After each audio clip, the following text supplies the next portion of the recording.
Hello, this is Dr. Paul Cottrell, and I'm recording on October 2nd. We're going to be going over the news. Might be chaotic today. Yesterday was very chaotic, so I'm sure that today will be less chaotic.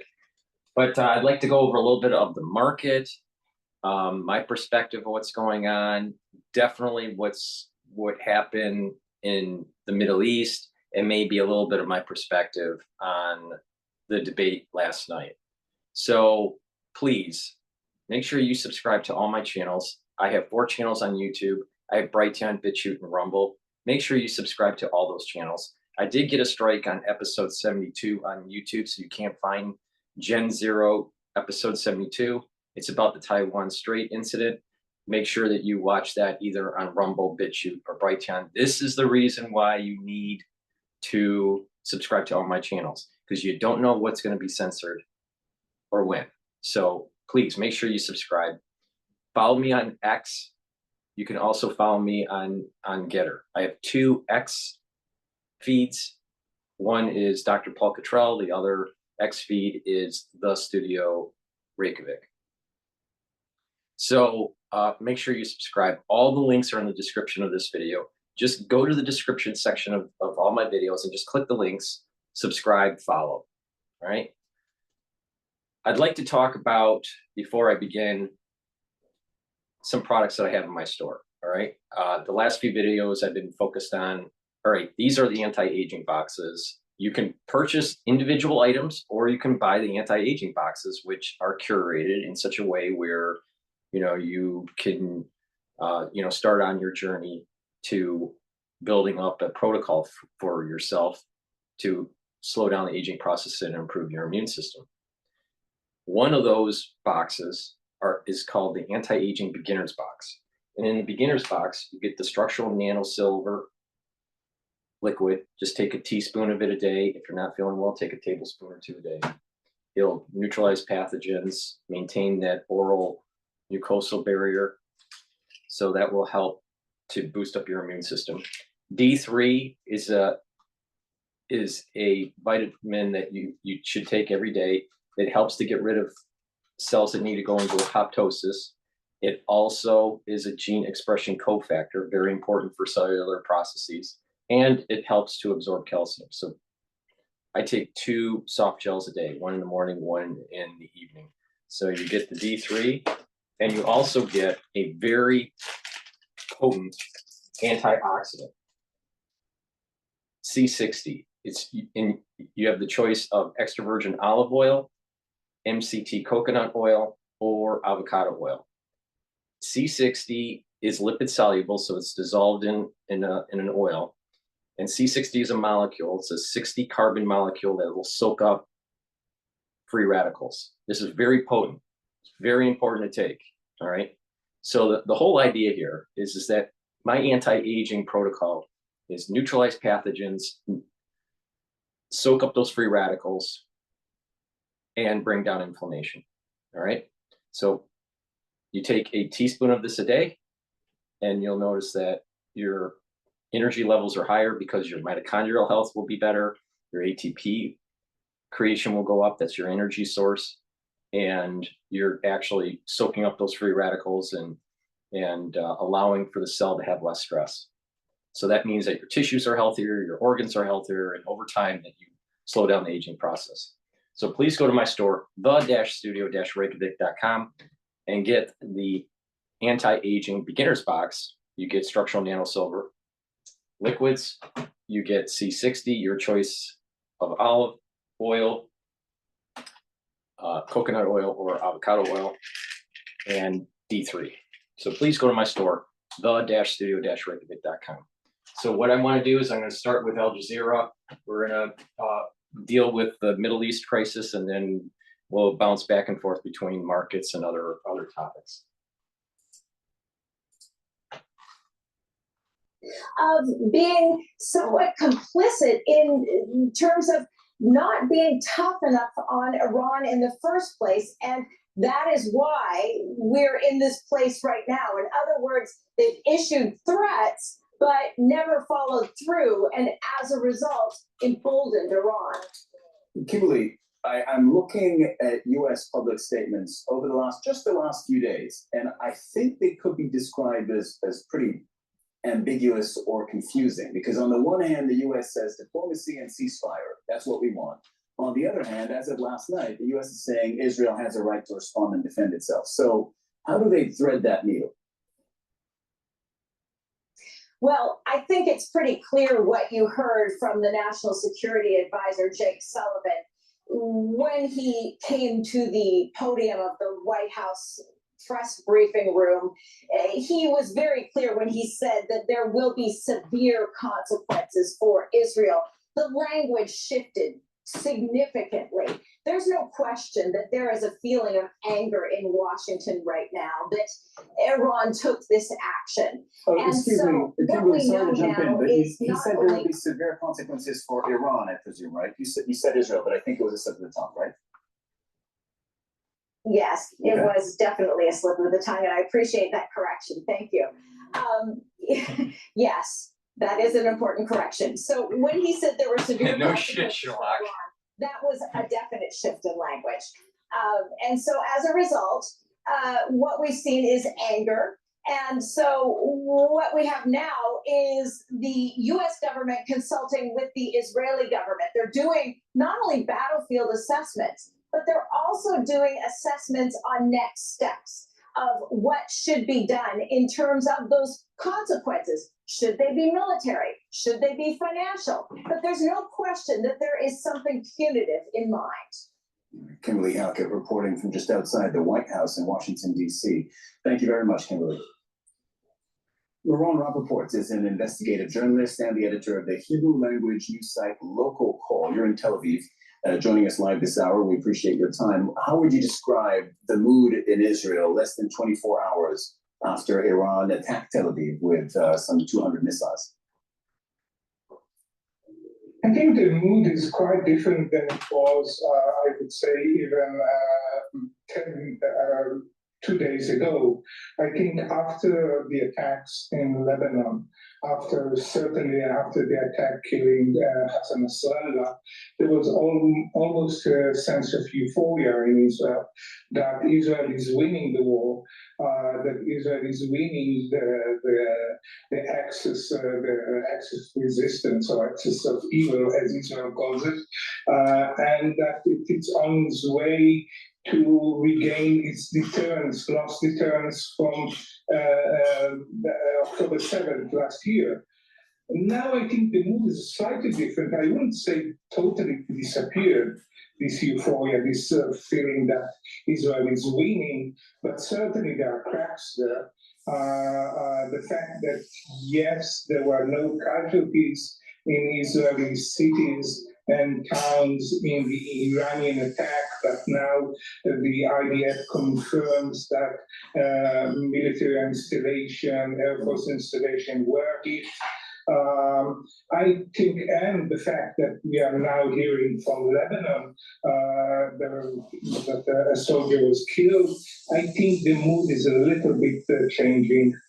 Laurent, are people, I assume Israelis are discussing amongst themselves or asking themselves, well, what should Israel do next? What would they like Israel to do next? Can you just give us a sense of what those conversations are like? I'm not talking the ones in public with the political leadership. I'm talking about what people are saying to one another. I think people are very confused. On the one hand, there's certainly a will for revenge, to attack back, to hit back at Iran. People don't understand how come Iran attacked Israel. They don't make the connection between the assassination of Nasrallah and Hania in Tehran and the Iranian attack. So they want Israel to go back and show Iran that Israel is stronger and it can beat back. At the same time, I think there's a lot of apprehension from a regional war. This is a war, first of all, that Israel has never experienced. While a war with Lebanon, that's the third time, war in Lebanon, the war against Palestinian we have for 75 years, and now a war with Iran is something new, and I think people are are a little bit concerned, or even more than concerned. So it's a little bit contradictory, the feelings. And you said, if I can dig into that a little bit, you said something very interesting, that people don't understand why Iran attacked fundamentally. They don't understand at all. I heard yesterday the commentators on Israeli TV. It is as if Iran attacked out of nowhere. That Iran is suddenly decided to attack. They don't really. Futures for S&P 500, 5,749. And killing of Hassan Nasrallah in Beirut, and of course so much connected to Iran, Nasrallah. So I think people don't really see the connection. They see it as Iran trying really to show that it's to show its force. They don't see why Iran should meddle in this conflict.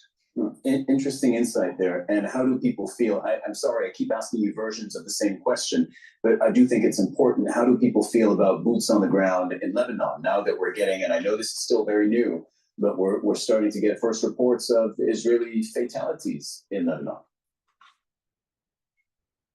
I will maybe answer the same question. It's a little bit contradictory. On the one hand, there is total support from right to left, to Zionist left, I would say Jewish left, for an attack on Lebanon and ground offensive on Lebanon in order to bring back the citizen, the Israeli resident to the north. And there is a widespread support. On the other hand, Lebanon is a real trauma for Israel. The first Lebanese war, the second Lebanese war. And the moment I think that we will hear about casualties, we heard about one Israeli officer killed today. And this is what the Rebbe was saying. Don't worry about this. All right? Don't be fearful. Don't listen to the international community. Just get the job done. And so, if the Israelis have trepidation because of what happened in 2006. 2006 variables are totally different than today. The battle space is different. The technology is different. The situation because of October 7th is different. The composition of the people and how they're doing infighting between the conservative movement and the ultra-liberal movement within Israel is different. The whole international community situation is different. 2006 is not 2026 or 24 or in 24. All right. 2006 is not 2024. Totally different. It's 20 years later. Things changed. So get over it. Just move forward and get the job done. It's, I'm somewhat proud as a Lebanese to be the cause of trauma for, but those aside, I think what we're seeing is the sense of wait, hold on. You know what? We might as well address it. Okay. We might as well address it. Israel and Lebanon are they're at war, have been at war officially for decades, right? They never actually made peace. There hasn't been a peace treaty between these two countries. So it's just a reality of life for Lebanese that they have the country on their southern border. And the reality is that what's going to happen is Israel is going to have more land. The northern front is going to, a big chunk of Lebanon is going back to Israel. Will flatten parts of Beirut. And all the Lebanese that I know, with whatever their political leanings and sort of political views, that is something that they can't forget. Yeah, I think it's deeper than that. Okay. So of course there is they leveled Beirut, they occupied Beirut, but there is a history even before they entered Beirut. And I think there's sometimes you feel like you keep repeating yourself, but there is the colonization of Palestine, right, which the Lebanese are very intimately kind of connected to, and that you have a large percentage of refugees, Palestinian refugees who in 1948 ended up in Lebanon. You notice how the liberals, the ultra liberals work. They want to demonize all of Western culture, and that it's all about colonization, and that the oppressors of the natives, right, because of the colonizers, and that Israel's a colonizer of Palestine, the Palestinians, right? The reality of the situation is that the Torah said that there was going to be land, that this covenant, and there was going to be land given to the Jewish people through the sole root of Jacob, not Ishmael, all right? And that land would be, through war, be obtained, and that the temple would eventually get destroyed, and the people would be expelled from the land, and that there would be a return, and there would be war, and that the land would be going back, and a new temple would be rebuilt. So there's 2 temples that have been rebuilt. There's some interpretation if the second one should have been rebuilt or not. But the thing is that there is this 3rd temple that will be rebuilt, and a larger, a greater Israel, but I don't even like using the term the greater Israel. It's just going back to biblical borders. It's not colonization. This thing's been written down. This is not a Western thing. This is not a Western concept. This is something that's been written down for thousands of years on what would happen. If you don't believe me, read Deuteronomy, all right? This was meant to happen. It is not colonization. The Palestinians were just sitting, they were in the land that wasn't occupied by the Jews, and the Jews came back and fought for it, all right? So the mindset of this anti-colonization is that, well, then everyone in America should just give up their land that they bought and their homes and just give it to the Native American. Everyone in Texas, you just pack up your bags and, move to Alaska, move to Canada, because Texas is really Mexico.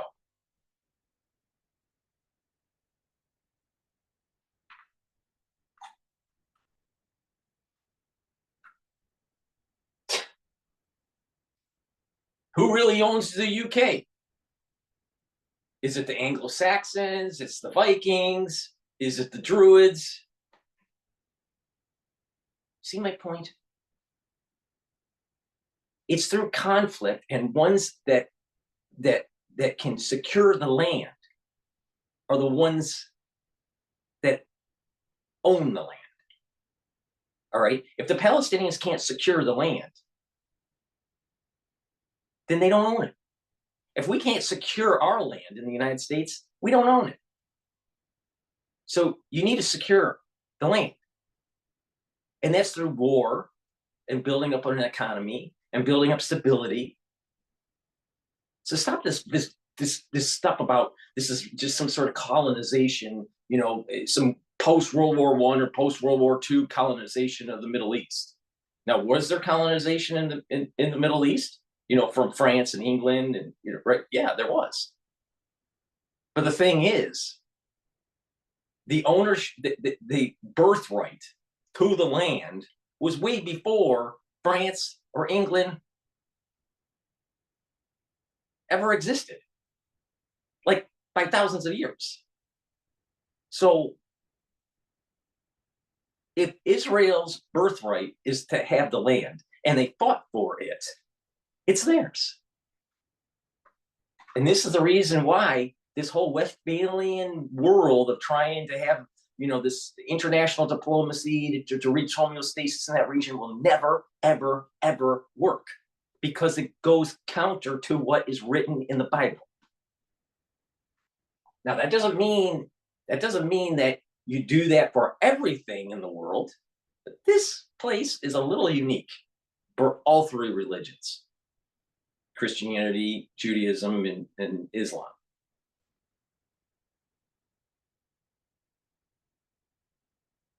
Westphalian logic, Westphalian political wrangling doesn't work there.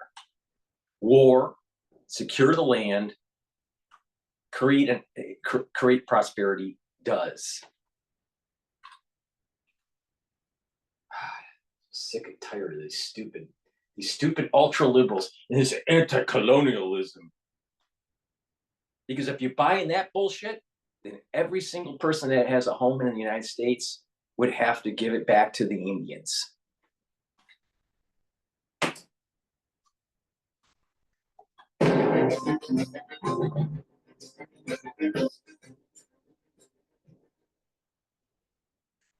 In Gaza, the Israeli military has significantly increased its attacks across the Strip, killing at least 79 Palestinians overnight and into Wednesday morning.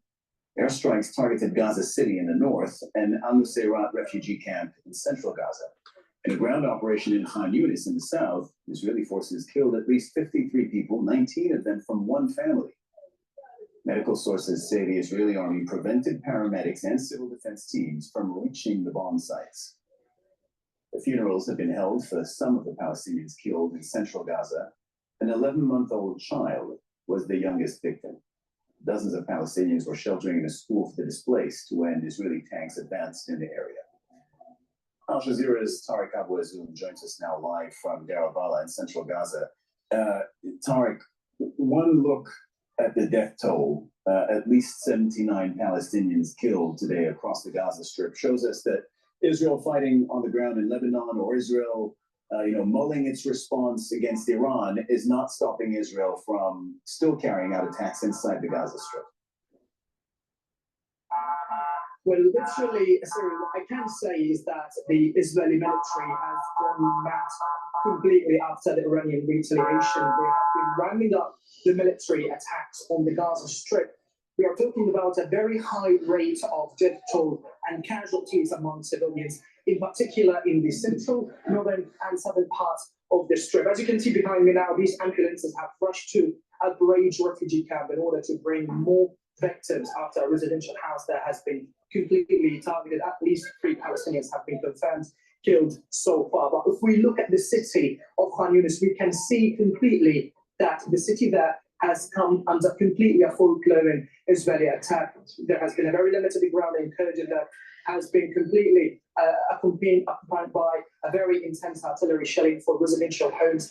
Medical sources confirmed to Al Jazeera that at least 51 Palestinians have been killed only in the city of Khan Yunis since yesterday evening, while in the central areas of Gaza, we're talking about 25 Palestinians were killed, and in the north of the Strip, there has been at least 30 Palestinians confirmed killed in that very marginalized part of the Gaza Strip. But apparently, and what was so interesting is that there has been remarkable attacks on evacuation centers and even institutes that have been allocated to provide essential care for Palestinian orphans. And one of the latest attacks that was very incredibly bloody has taken place in the city of Al-Nusayrat, specifically that a UN-run evacuation center has been hit just 10 minutes ago, where at least 3 Palestinians confirmed killed, while influx of injuries have been brought to Al-Aqsa Hospital alongside with Al-Auda in the city of Al-Nusayrat, amidst a very clear escalation by the Israeli military inside Gaza, which is continuing till now with no sort of respite so far. All right, Tariq Abu Azoum reporting from Deir al-Balah inside the Gaza Strip. Thank you very much. It's time for the weather on Al Jazeera. Here's Everton Fox. Hello, we will start by checking up on the progress of our typhoon just around Taiwan. It was a super typhoon, of course, for a time, and it's still very much in a similar area. It's been stuck here for a couple of days, and it may well be stuck here for a couple more days, actually. So that is one of the major concerns. North of that, we've got this area of high pressure. Around the high, the winds travel in a typhoon in Taiwan that developed when the missiles were striking Israel. Interesting. Coincidence? Yeah, I don't think so.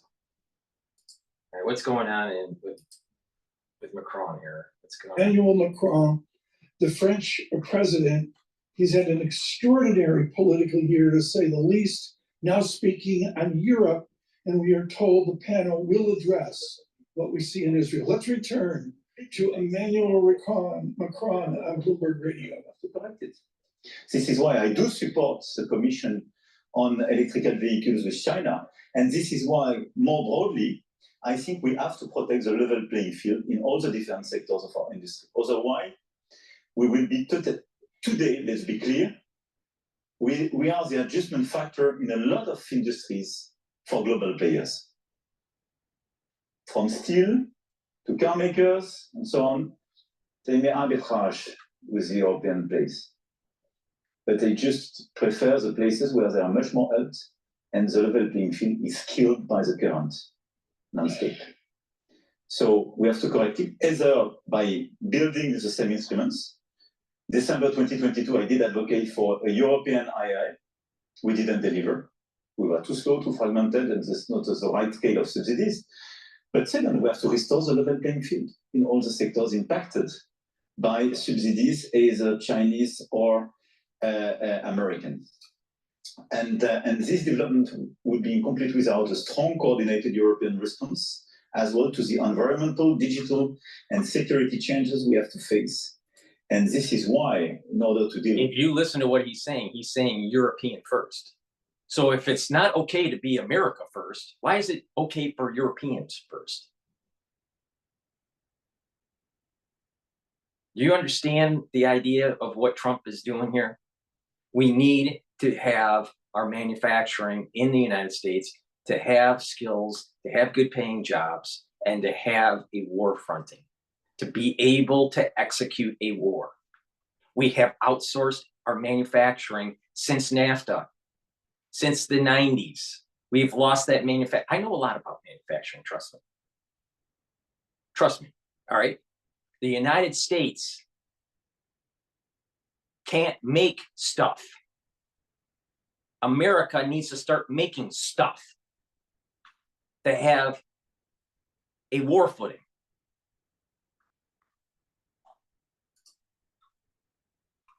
Deliver this agenda. More investment, I will revert on that, because on climate change and clean energy, we invest less than the US, definitely. And by having and building more energy autonomy based on technological neutrality. And this is as well, for me, a matter of simplification and efficiency. That if we want to deliver our climate agenda, we need to be much more neutral. And if we had a good energy policy by the Democratic Party, which we don't, we would have been exporting a lot of LNG to Europe and circumventing their need from Russia's energy sources. No, but we blew that. Because everyone's worried about the polar bears. Everybody's worried about climate change. Everybody's worried about this and that. We'll spend trillions of dollars to try to make sure we don't raise the temperature 1.5 degrees Celsius in the world. Make our economies less productive and more expensive. And then a volcano goes up. A volcano eruption, and all of that emissions that we were trying to reduce because of trying to, have some sort of clean energy, all right, just was blown up into the atmosphere by a volcano. And it'd take 20 years or more to be able to get back to pre-volcano level. It's a waste of money. Don't be stupid.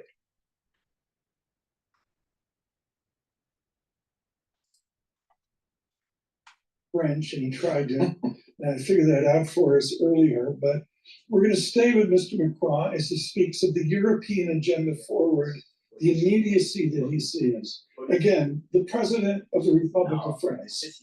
For Europe is clearly to help our players to scale on our soil and our continent, and we have to accelerate their ability to innovate.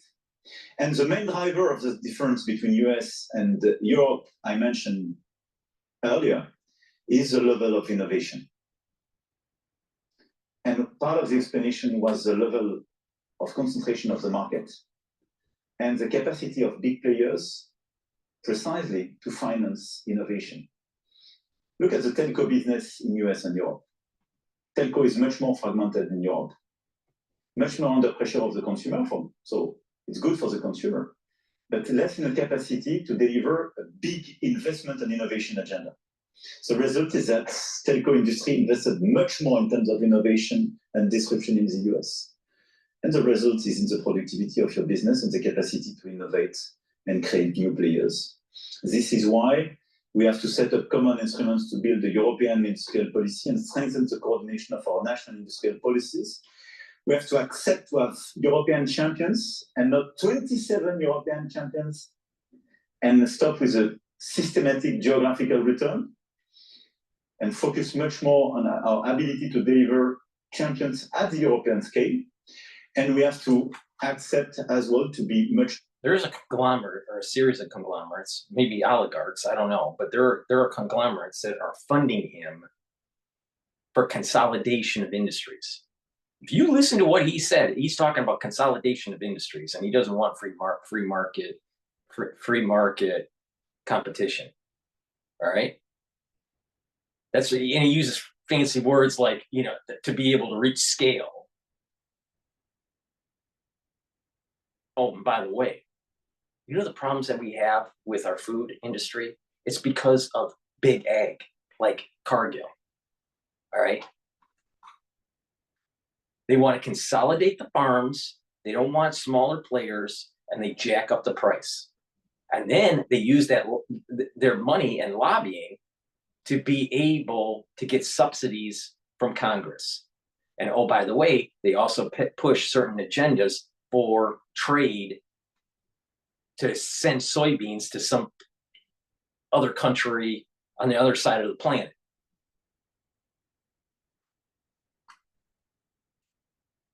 Big ag is a big problem, but he's talking about consolidation of industries. Someone's funding his campaign. Because it will depend on the fiscal space, and it's a killer for the single market. We have to invest much more at the European scale, much more efficiently, focusing the money on some key players and key sectors, but on defense and security. We will leave Emmanuel Macron now giving lengthy comments on Europe, the Berlin Global Dialogue, an important effort there. Stephanie Flanders of Bloomberg will lead a panel there. But right now, we're going to get perspective. Last night, as we sat with the shock of the images in Israel, the geopolitics stretching from the Syrian border down through Lebanon, Israel, all of the Arab states, and over to Tehran, one name came up. He is Mark Champion. He has done war duty in Croatia, many other places, including Bucharest. All right, so what I'm going to do is I'm going to do a market plug. I have the anti-aging advanced box, and in the anti-aging advanced box, you get the Max 35. Take a teaspoon of the structural nanosilver liquid, swish it in your mouth 20 seconds, swallow it. It'll boost up your immune system, neutralize pathogens. You get the C60, your choice of extra virgin olive oil, MCT coconut oil, or avocado oil. It's a very strong antioxidant. You get D3, which is a gene expression cofactor and helps to get rid of cells that need to go into apoptosis. Vitamin C boosts up your immune system, also helps with your skin. Structural nanosilver toothpaste helps neutralize pathogens, whitens your teeth, freshens your breath. Good oral hygiene prevents cardiovascular disease and valvular disease. Probiotic helps with your gut biome and metabolism, your overall health. And you get your choice of deodorant. You can pick citrus or peppermint, lavender, and tea tree. This deodorant is for males and females. It's made from essential oils from the Himalayas. Very high quality deodorant, has no aluminum or baking soda in it. And it also helps to detoxify your body. So it's a dual purpose product. So please go to my store, the-studio-reykjavik.com. Get the anti-aging advanced box or the individual items. You don't have to buy an anti-aging box to get these great products. You can buy individual items. But if you buy an anti-aging box, it will be cheaper for you. So please go to my store, the-studio-reykjavik.com.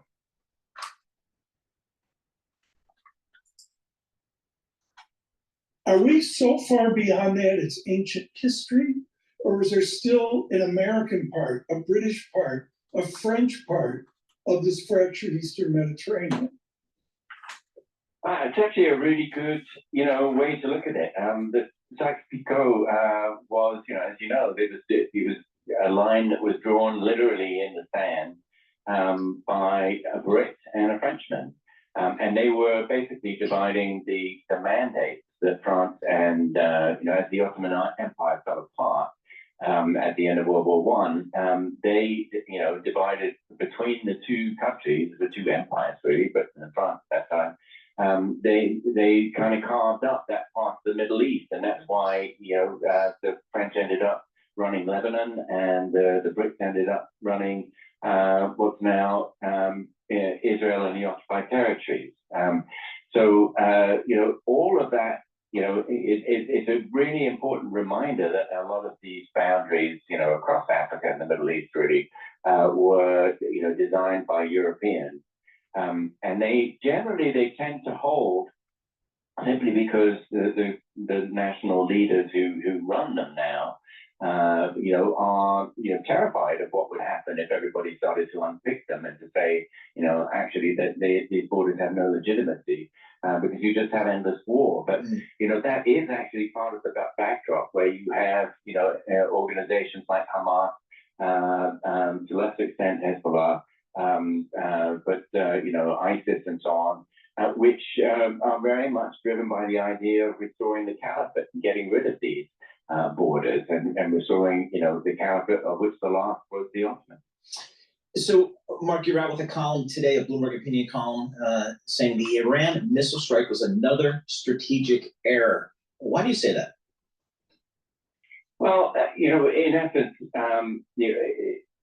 so if we go back to October the 7th, the reason I actually think that when the Iranians say that we didn't devise this, we didn't organize it, we didn't direct it, that this is true, is that while they're always happy to see Israel in a lot of trouble, they were not prepared for the kind of escalation that was likely afterwards, and which has actually happened.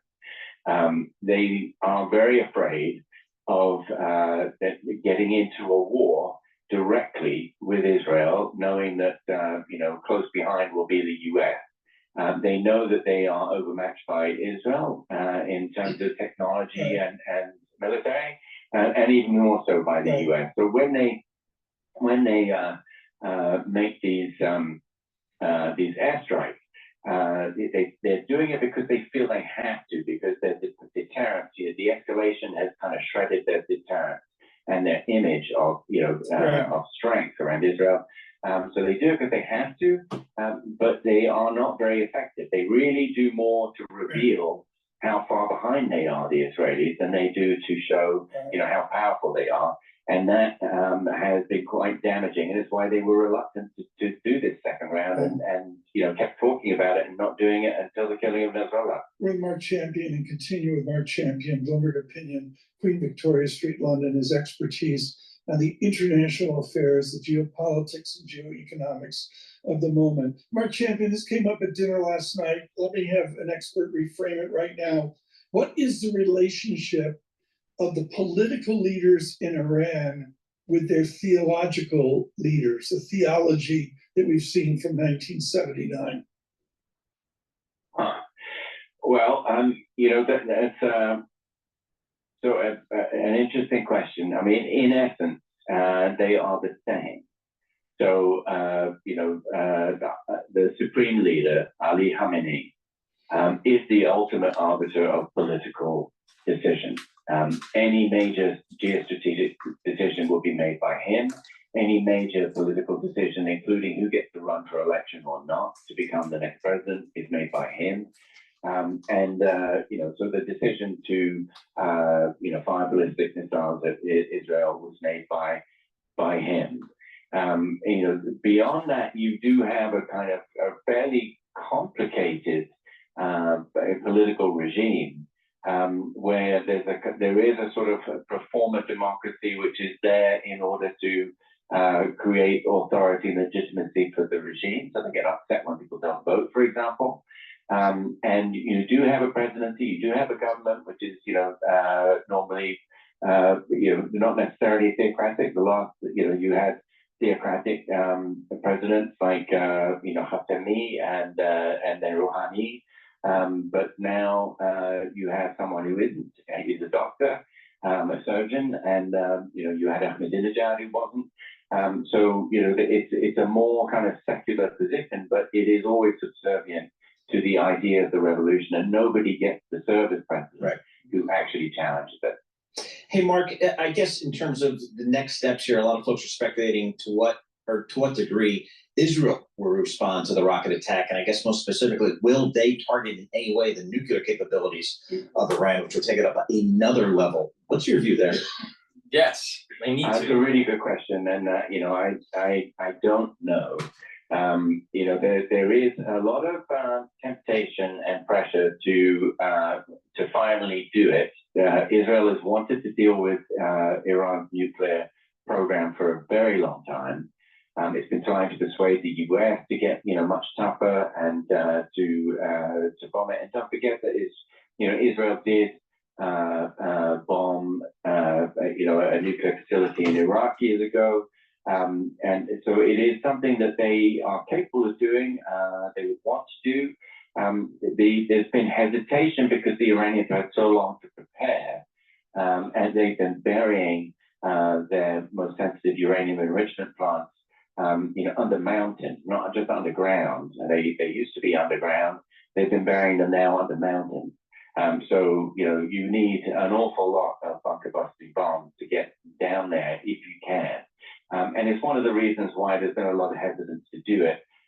If they try and go after the nuclear facilities, that will be, a huge escalation. And we're in a different scenario, different world. Mark, very generous of your time today. I'm sure we'll speak to you in the coming days as well. Mark Champion at Queen Victoria Street in London. I'll look for his publications on Bloomberg Opinion, get that out to you on Twitter and LinkedIn as well. Paul Sweeney and Tom Keene, we need to regroup here.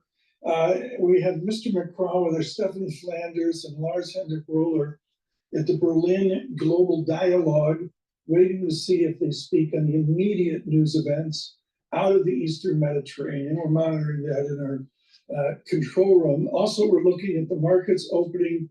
Paul, I'm going to say a fractional lift to the market. Certainly, oil does not give way to a lower price this morning. It does not, Tom. I mean, just the Brent crude, the global crude up 3% at $2.22 per barrel. Now at just under $76 per barrel, Tom, on the Brent crude. And just again, a couple of days ago, that was we were looking to get right below 70 on a consistent basis. So a solid move higher here in crude. Now we see some yield higher. Oil is going to be elevated for a while here. For definitely for a few days, but maybe a few weeks. Commitment of France historically to the Middle East. We have a commitment to Friday at 8:30 a.m. At 8:30 a.m.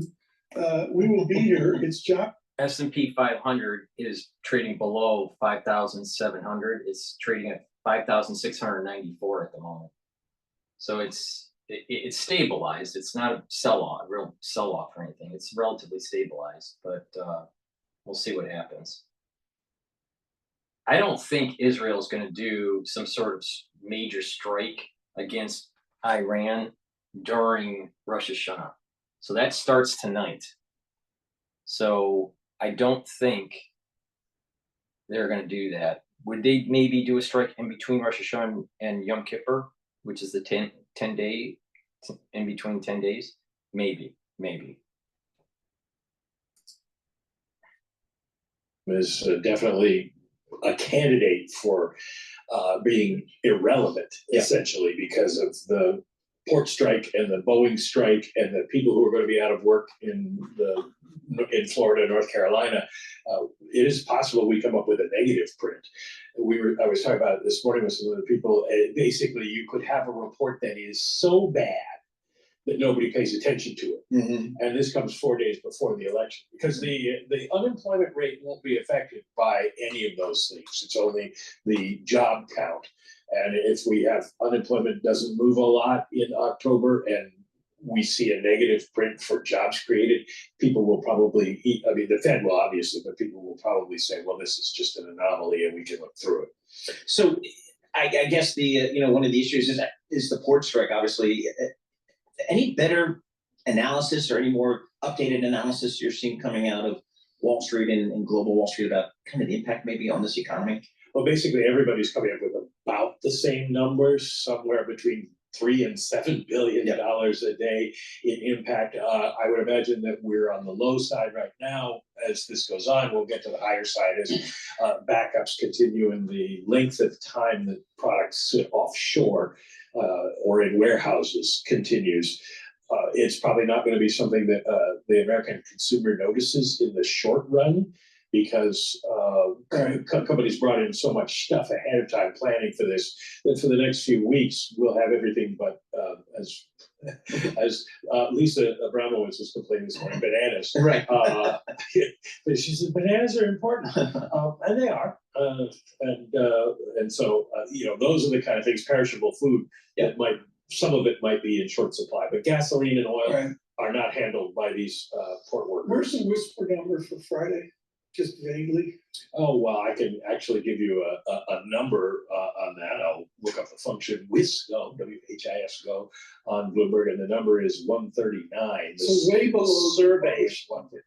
Yeah, but we don't have a lot of people who have put in their estimates yet, because the folks on Wall Street are all who don't have to put out, as analysts do, their forecasts, are all waiting to see what happens. We got the ADP numbers today. We got some other numbers tomorrow, the ISM services numbers. So we'll have a much better feel for what Wall Street thinks when we get to Friday morning.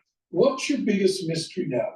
Folks, if you can see McKee's desk, first of all, to the left, he has a shrine to the Boston Red Sox, and to the right, a shrine to the Denver Broncos, who I believe defeated the New York Jets soundly. It was by 1 point. And in the middle, he's got 47 research papers from the National U.S. Association September private employment rate. What's your biggest mystery? Rises 100. I think the biggest mystery is estimate how much does the economy slow, given all of the things swirling around. We just don't know.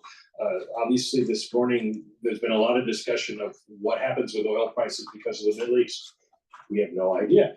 Javier Blasa, our brilliant oil columnist, suggesting that we're going to see prices go down significantly going forward. But this all depends on what happens there. And oil is important, not just for inflation, but because it signals something about the industrial business. China, I got 1 minute. We had is there follow-on anticipated in terms of monetary and fiscal announcements? I don't think analysts are expecting a whole lot in the short run. It'll depend on how the economy reacts, not just in the short term for consumers, but do banks and others ramp up lending? Do communities, cities ramp up lending and business activity? And now, folks, a conversation with Dr. Mike. I am so scarred from 1986 that I can't watch the wonderful New York Mets in the postseason. Do you feel the same way? Let me do another plug here, but before I do that, with China, they have major decline in economic activity. And I think they're still reeling from their real estate problems. Right? They overbuilt. Their people are, companies are pulling out of China. So they have domestic activity that's going down. They have foreign exports, their exports going out to foreign countries going down. So they do this major stimulus package to try to bolster up the economy. The question is, can it be bolstered? Now you got to remember they have a declining population because of the one child policy. There's decoupling with the supply chain, where the United States is moving companies out of China and into other countries or into the United States for manufacturing. So this may be a slow spiral downward for China. I don't think that their stimulus program is really going to be that robust to be able to really have them become you know, the 5, 6, 8, 10% GDP, you know, year over year increase. I don't see that happening. I think that they're going to have financial problems. And before the Middle East started having a lot of problems recently, oil was starting to go down because of the lack of demand and activity in China. So Brent was starting to fall and go below $70 a barrel. Then this whole Hezbollah Israel fight started bringing oil up a little bit. And then the Iranian missile launch yesterday really climbed oil. So now we're at $75, above $75 a barrel for Brent crude. All right, while because of the lack of demand in China, Brent crude was going below 70. So oil is because of the instability. The oil increases because of the instability in the Middle East, not demand in China. So, you know, keep that in mind. I don't see China getting out of the doldrums that they're in. They're kind of in their own like Lehman kind of situation. And they don't want to telegraph it though. So, you know, keep that in mind. I have a deluxe box, an anti-aging deluxe box. And in the deluxe box, you get everything that you get in the advanced box, but you get more products. So you get the Max 35, the C60, your choice of different oils, D3, vitamin C, your choice of deodorant, probiotic, toothpaste, structural nanosilver toothpaste, and in the deluxe box, you get the resveratrol. Resveratrol is important to get rid of senesced cells. Senesced cells stop dividing. They have short telomeres and they collect toxins and garbage and you know, start having problems with reactive oxygen species and all this stuff. So you want to get rid of those cells. Resveratrol helps to get rid of senesced cells. In addition, it helps with your mitochondrial health, and it's synergistic with C60 because it's an antioxidant. So it's antioxidants, bringing down inflammation, taking antioxidants and neutralizing pathogens is a major part of boosting up your immune system and slowing down the aging process. So please go to my store, the-studio-reykjavik.com. Get the anti-aging boxes. This one that I just went over is the deluxe box. So if you don't want to get an anti-aging box, you can buy the products individually. That's up to you. So please go to my store, the-studio-reykjavik.com. Link is in the description of this video and all my videos. All right, let's go to Al Jazeera and see what's going on in the Middle East. Situation is escalating in the north. There are several incidents that actually took place. There was one in the morning and one later in the afternoon, but we're still waiting for more confirmation from the Israeli military. And Handa, the Israeli Prime Minister Benjamin Netanyahu is holding a security meeting with his security chiefs. Do we know what that's about? Do we know anything that might transpire about Israel's response to the Iranian attack? That's right. Benjamin Netanyahu meeting with his defense minister, Yoav Gallant, and the top security chiefs in the country, including the army chief of staff, the heads of the Shin Bet, and the Mossad, that's the internal and external security agencies in Israel. Netanyahu has said that Iran made a big mistake and there will be a price to pay. All of the rhetoric from Israel is pointing towards a response to Iran. But the Iranians have said that they don't want this escalated. They do not want a bigger war throughout the region, but the Israelis have said that they are going to retaliate. Let's recall what we saw back in April when there was actually a larger Iranian attack on Israel. The Israelis have responded in sort of a muted way because of all this pressure from the United States and other allies. But this time, the feeling in Israel is quite different given the circumstances that are escalating in many other parts of the region, including Lebanon. But the Israelis have said certainly they are going to respond at a time and place of their choosing. Hamda Salhout reporting from Amman. Jordan, thank you very much. The Israeli army has broadened its evacuation orders for residents in southern Lebanon. The latest directive now includes 41 towns and villages. They're instructing residents from these places to move north of the Al Wali River, which is showing up in blue on your map, and it extends several kilometers beyond the UN proposed buffer zone, which was introduced after the 2006 conflict. That zone stops at the Litani River. Al Jazeera's Imran Khan joins us now live from Hasbaya in southern Lebanon. Imran, let's start with what you know about the fighting. Hezbollah says that it repelled Israeli troops near the border. It says that it ambushed them and inflicted damage. What do you know? Biblical scholars, based on Numbers and Ezekiel. I have a picture on my X feed of what those boundaries would have been in the northern area. And Israel goes way into, during this time, the border system that's described in Numbers and Ezekiel go way north into Lebanon. All right.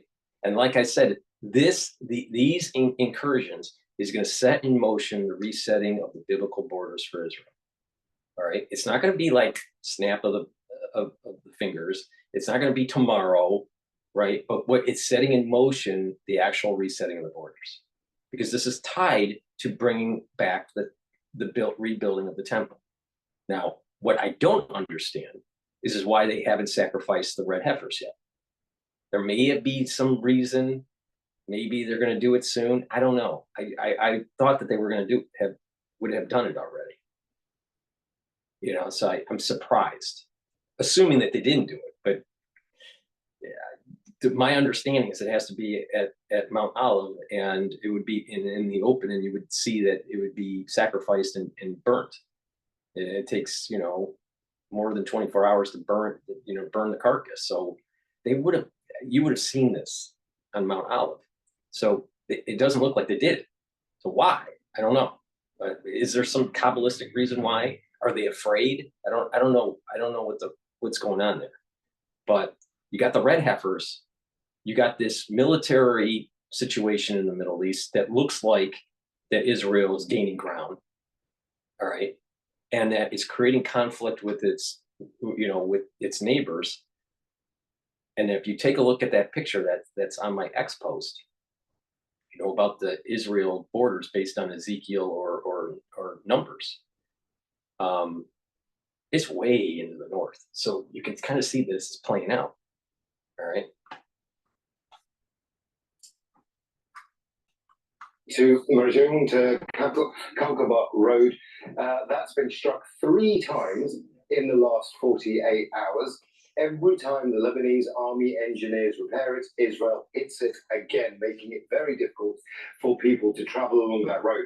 Not just because it's been damaged, but people don't know when the next airstrike is going to come next. Now, in that attack, a Lebanese army engineer was actually injured. That's actually a very serious incident for the Lebanese army. Imran Khan reporting from southern Lebanon. Thank you very much. And let's bring in Gabriel Elizondo, who is at the UN headquarters in New York. Gabe, so I was just prefacing that we're going to be carrying live some of the speeches from the UN Security Council meeting. What are you expecting? What's it about?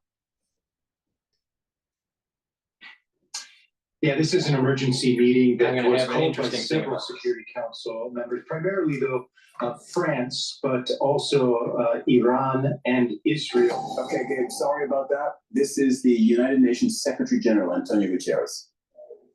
Exactly 1 week ago, I briefed the Security Council about the alarming situation in Lebanon. Since then, things have gone from bad to much, much worse.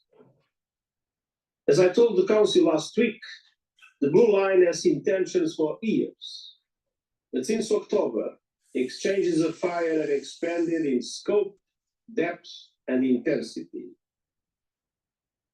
I stated that almost daily exchanges of fire by Hezbollah and other non-state armed groups in Lebanon and the Israel Defense Forces are in repeated violation of Security Council Resolution 1701. I emphasize that. Do you think that the UN is going to get a blessing on reprimanding Israel right before Rosh Hashanah? Do you really think that's a smart idea? See what I'm saying? Everyone is being tested. I said this on October 7th. People are going to be tested. The United States is going to be tested as a country. Individuals in the United States are going to be tested based on their behavior during this crisis. You know, the ultra liberals lost. The whole DEI thing started collapsing.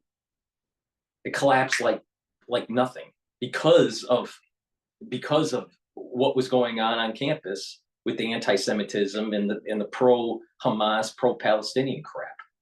All right, and the whole DEI thing just evaporated. All right. Well, don't you think something bad's going to happen to the UN, or maybe to individuals like this? Reprimanding Israel, which is literally following what was predicted in Deuteronomy? No, I don't think so. I don't think this is going to. You can see that the test is happening. Are you Esau negative? Or are you Esau positive? Because if you're Esau negative, you're going to die. You're going to die. You will die. There's going to be such a curse, and there's going to be such a curse, and there's going to be such destruction that soul root will die off. And you're seeing it playing out right now with the UN. Reprimanding Israel right before Rosh Hashanah. Stupid. These people are jackasses. Madam President, civilians are paying a terrible price, which I utterly condemn. Since last October, more than 1,700 people have been killed in Lebanon, including over 100. People would not be killed if the job was done and the international community didn't create these artificial ceasefires in the 60s, the 70s, the 80s, the 90s, the 2000s, the 2010s, the 2020s.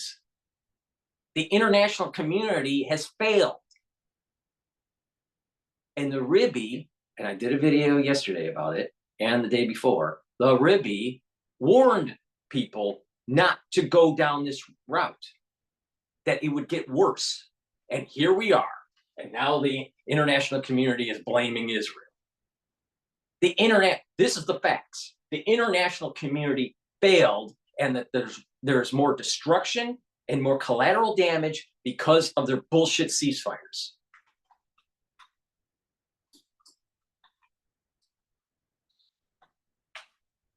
Madam President, yesterday, Iran launched approximately 200 ballistic missiles towards Israel.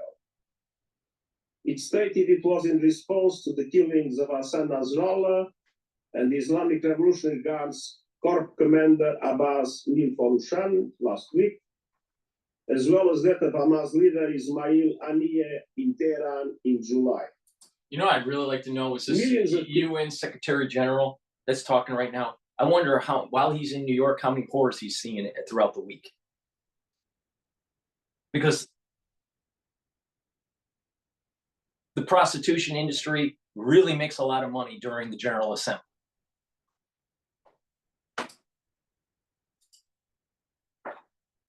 Been obvious yesterday in the context of the condemnation I expressed, I again strongly condemn yesterday's massive missile attack by Iran on Israel.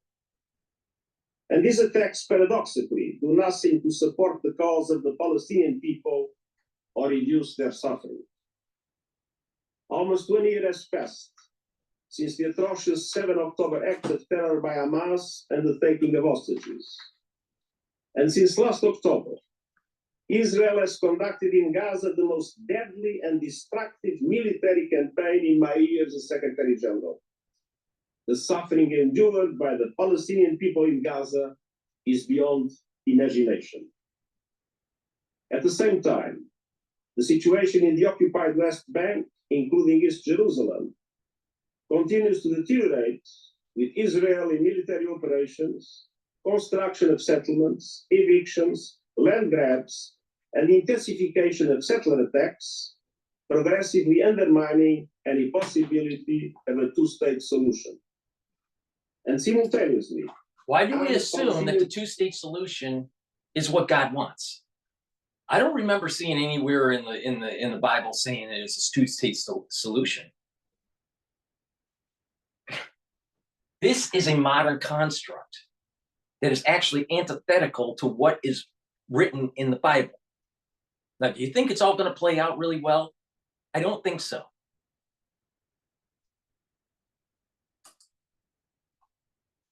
Conditional release of all hostages, the effective delivery of humanitarian aid to Palestinians in Gaza, and irreversible progress to a two-state solution. It's high time for a cessation of hostilities in Lebanon, re-election towards full implementation of Security Council resolutions 1559 and 1701, paving the way for diplomatic efforts for sustainable peace. It's high time to stop the sickening cycle of escalation after escalation that is leading the people of the Middle East straight over the cliff. Each escalation has served as a pretext for the next. We must never lose sight of the tremendous toll this growing conflict is taking on civilians. And we cannot look away from systematic violations of international humanitarian law. This deadly cycle of tit-for-tat violence must stop. Time is running out, and I thank you. Je remercie le secrétaire général de son exposé et je donne maintenant la parole aux membres du Conseil qui souhaitent faire une déclaration. Je donne maintenant la parole au représentant de la France.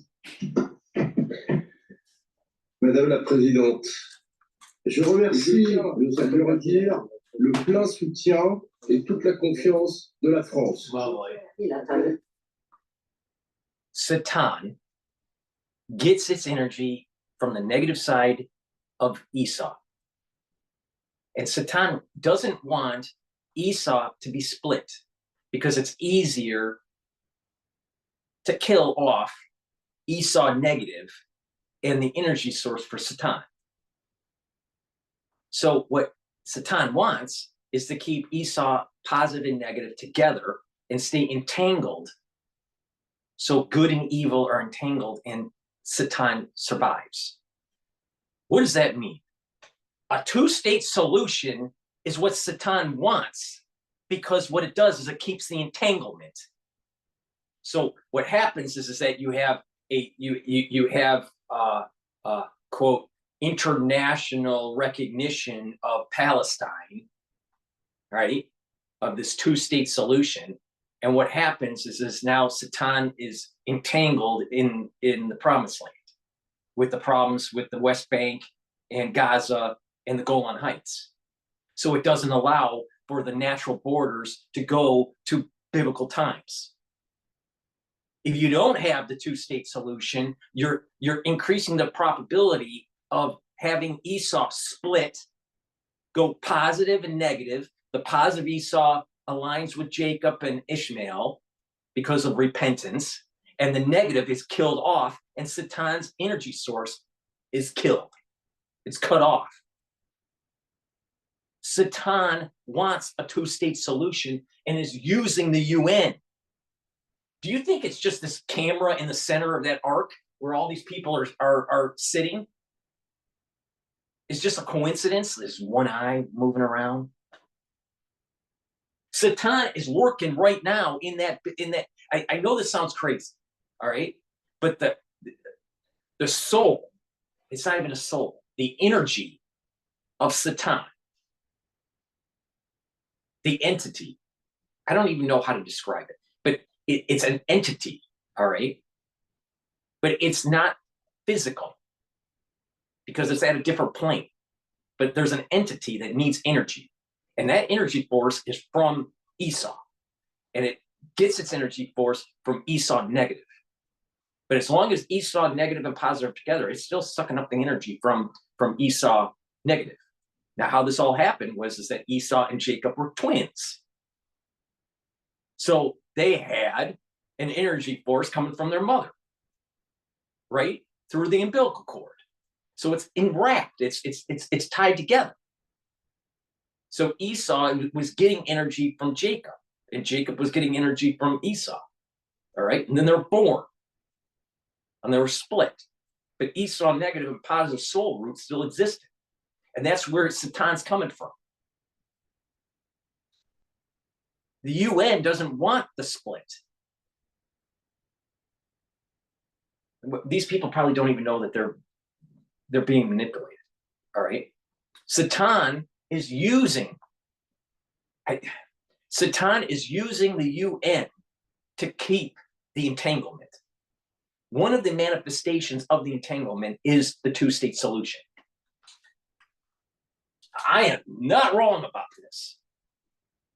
This is you got to think in like 4 or 5 dimensional to see this. You think it just on this plane, you're not gonna see what I'm seeing.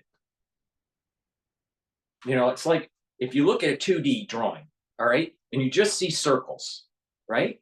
But if you look at a 3D, you might actually have a cylinder, or you might have some other, complex geometry. You look at it 4-dimensional, it may be even more complex. You look at 5-dimensional, it's even more complex. So if you have a system that doesn't seem to make sense at a lower dimension, you need to look at it at a higher dimension, more dimensional, to be able to try to understand what is going on, because there are more variables involved. And that is exactly what's happening here. Satan is working through the UN to try to push a two-state solution because it allows for the entanglement to take hold. You think you can have a two-state solution and have the Temple Mount rebuilt? Do you think a two-state solution is going to allow for the borders to go to biblical times? Based on definition of the two-state solution, it doesn't allow it to go to biblical times. Do you think Satan wants or doesn't want what the Bible has projected out? Obviously it doesn't, because it is predicted that he dies, or the entity dies. How? By killing off Esau negative. God damn it. And Hamas to agree the ceasefire deal on the table, to choose peace and bring this chaos to an end. Peace, not war. Chaos, no chaos. Peace and no chaos. Satan wants, quote, peace, so it can't be disentangled.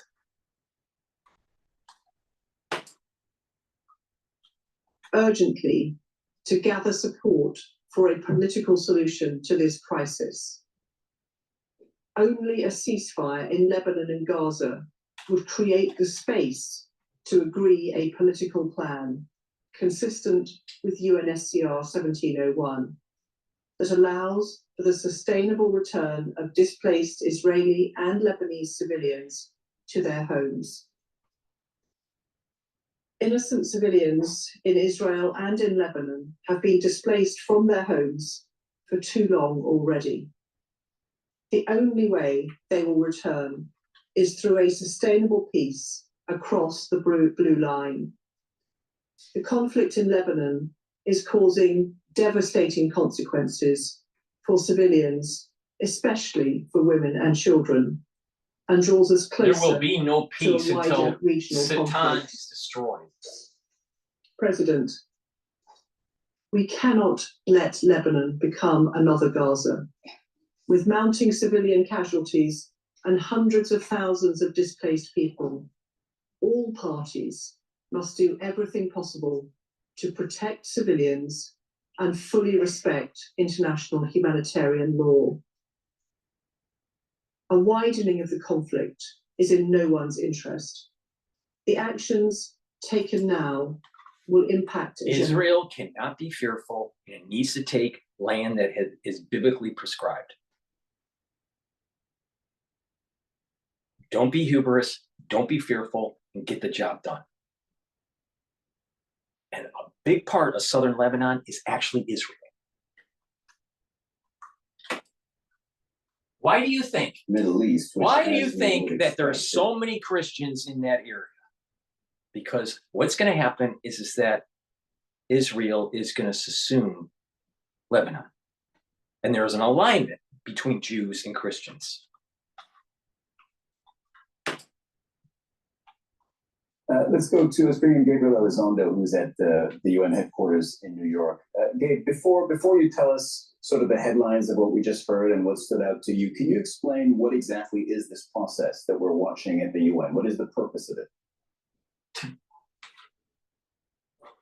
Yeah, good question. This is an emergency meeting by the UN Security Council, and it was requested by several member states. Number one, France, who's a permanent member of the Security Council, of course, but also Iran and Israel also called for an emergency meeting of the Security Council. They are not members of the Security Council, of course, but they called it for different reasons. Israel called it in response to Iran's missile attack on Israel. Of course, Iran called this emergency meeting, or requested, I should say, an emergency meeting because of Israel's missile strikes on Lebanon. So there's a lot of players involved here. I should mention that Lebanon will be speaking at this meeting as well, as will Iran and Israel as well.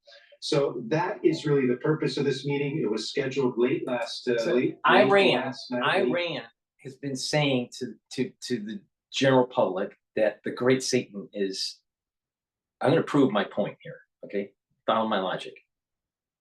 Iran says that U.S. is the great Satan and Israel is the little Satan. Okay. From Esau's negative point of view, remember there are these soul roots. Jacob's soul root, Esau, but Esau splits in does repentance. Part of it does repentance. And there is Ishmael. All right.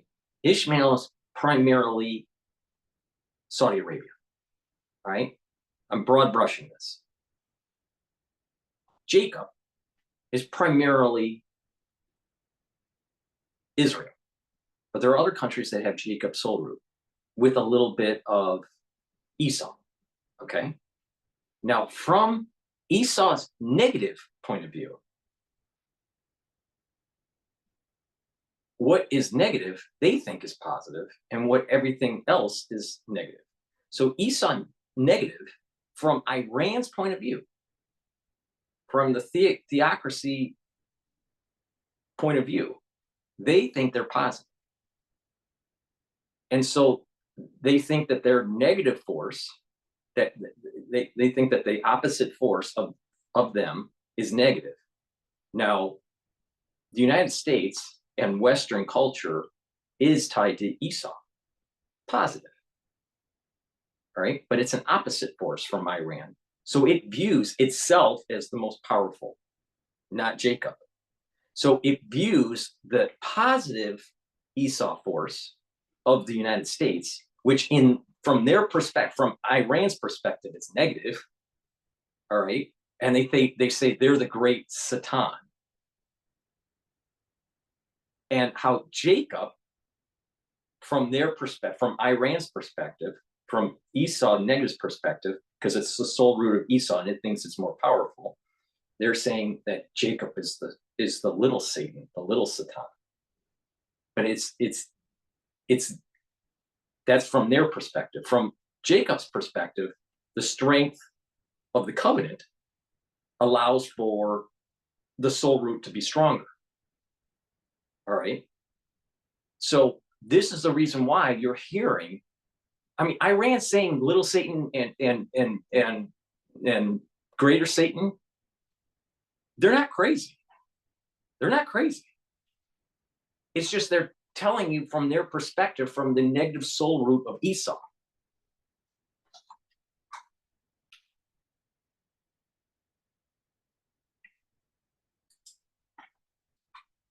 Language of the UN to justify their actions. Yeah, that's right. But this is a body that is guided by the UN Charter. And of course, the UN Charter is very clear, but how it is interpreted is in the eye of the beholder. And I think It's very clear, but it's left for interpretation. U.S. Ambassador Linda Thomas Greenfield. So we'll be standing by for that. Doesn't sound very clear to me. You might want to go to her here in the next minute or so, and maybe we can pick up afterwards. Absolutely. Let's listen.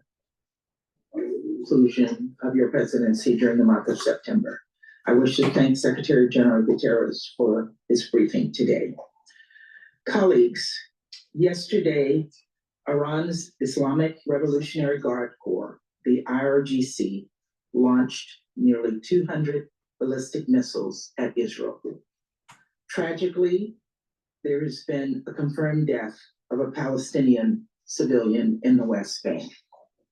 Iran's stated intention was to avenge the deaths of 2 IRGC-supported terrorist leaders and an IRGC commander by inflicting significant damage and death in Israel.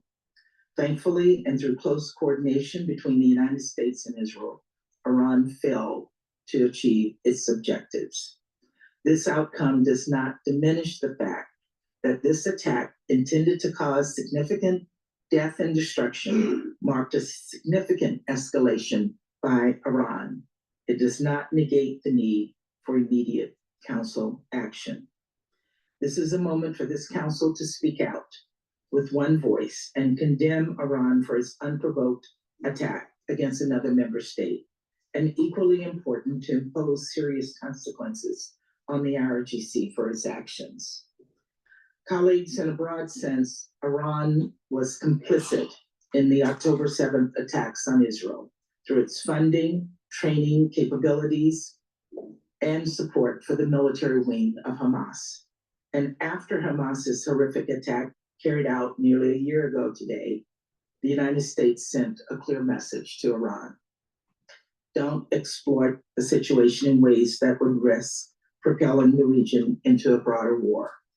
The IRGC flagrantly and repeatedly ignored this warning by encouraging and enabling the Houthis in Yemen to disrupt global shipping and launch attacks against Israel, by supporting militant groups in Syria and Iraq, which repeatedly attacked American forces engaged in the fight against ISIS, and by arming and encouraging Hezbollah after its former leader, Nasrallah, made the decision on October 7th to open a northern front against Israel. There can be no doubt Iranian support to regional proxies has directly contributed to the crisis in Gaza and Lebanon. At the center of Iran's efforts since October 7th to sow chaos and threaten regional stability is the IRGC, which has repeatedly flouted and violated this council's resolutions. I can't believe I have to say this, but I will, because the IRGC and its allies are out there peddling propaganda. The decision to launch nearly 200 ballistic missiles at Israel was not in any way defensive. The IRGC was not protecting Iran from threats from another member state. Instead, the IRGC was acting in solidarity with Hezbollah after the killing of Nasrallah, who led a terrorist group that has the blood of thousands of Americans, Lebanese, and Israelis on its hands. I can think of no starker example of state support of terrorism than launching ballistic missiles to avenge the death of a terrorist leader. It is indefensible and it is unacceptable. And we have a collective responsibility as members of the Security Council to impose additional sanctions on the IRGC for supporting terrorism and for flaunting. It's not about sanctions. It's about cutting the head off of the theocratic apparatus. That means killing the Ayatollah. And it means destroying the nuclear weapon capability of Iran. This has to happen. If this doesn't happen, the Western world is going to have major problems in the future. Now, if you're not going to do it now, when the hell are you going to do it? Let me go to commercial. This is PNN. Please go to my store, the-studio-reykjavik.com, and get the anti-aging deluxe box. I'm sorry, the super deluxe box. Now, in the super deluxe box, you get the structural nano silver liquid max 35. You get the C60 strong antioxidant. D3, get rid of cells that need to go into apoptosis. Vitamin C, improve your immune system. Probiotic, improve your gut health. Toothpaste, structural nanosilver toothpaste, the best toothpaste you can get. Resveratrol to get rid of senescent cells and improve your mitochondrial health. Your choice of deodorant, peppermint, lavender, and tea tree, or citrus. The deodorant is for males and females, and it helps to detoxify your body, made from essential oils from the Himalayas. You also get ashwagandha root. Brings down cortisol levels, brings down glucose levels, and lowers inflammation. Vitamin B complex, very important for cellular metabolism. Turmeric, bring down inflammation, and it's an antioxidant. And omega-3, really important. Why? It keeps those red blood cells from sticking together. And that's a problem in the post-2020 crisis. And by the way, this also helps to bring down your LDL levels and increase your HDL levels. So it's improving your lipid profile. So you have better cardiovascular health. So please go to my store, the-studio-reykjavik.com, and get the anti-aging deluxe box, super deluxe box that I just went over. You can get the anti-aging beginners box, the anti-aging advanced box, the anti-aging deluxe box, or the one I just went over, the super deluxe box. You can buy these products individually, like the turmeric individually, or, you know, if you don't want everything in the box, just buy what you want. It's up to you. All right. But that you do get it. You do get a discount by buying it in these bundles. So please go to my store, the-studio-reykjavik.com. The whole idea is to neutralize pathogens, soak up those free radicals, and bring down inflammation. You neutralize pathogens with the structural nanosilvers. You bring down the reactive oxygen species. You soak up those reactive oxygen species by taking C60 and taking resveratrol and taking turmeric, because they're antioxidants. And you're bringing down inflammation by taking the ashwagandha and the turmerics. All right. So please go to my store, the-studio-reykjavik.com. Get those anti-aging boxes. It'll help to improve your longevity and improve your immune system. It's a win-win. You do it every day, you'll be amazed. You're gonna have more energy and you're gonna be healthier. Let's go back to the UN, where Satan seems to be, you know, having a busy day today. Durable peace. And it is far past time for this council to hold Iran accountable for fanning the flames of war. Thank you, Madam President. Je remercie la représentante. You have been listening to the UN Security Council meeting that is going on. We'll be dipping in and out over the next hour or so at UN headquarters in New York. This is an emergency meeting that was called by France, and it's about the situation in the Middle East. There's not going to be a resolution, as our correspondent Gabriel Elizondo was reporting earlier. There's not going to be a resolution. There's not going to be a vote. The UN Security Council isn't really going to take action after this. This is an opportunity for major countries, members of the Security Council, to air their views on this conflict, where they stand on it, what are their I find diplomatic priorities. And you just heard from the I find American it very, ambassador. very interesting that they're doing this right before Rosh Hashanah. What is happening in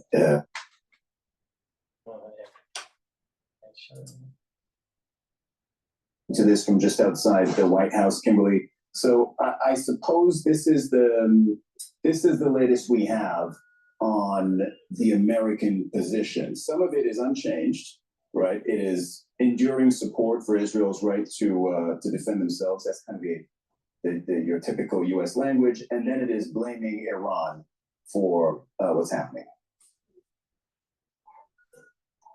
Right. And it's almost astounding to hear some of the language that is being used by the U.S. ambassador to the United Nations, when it's almost like words don't matter anymore.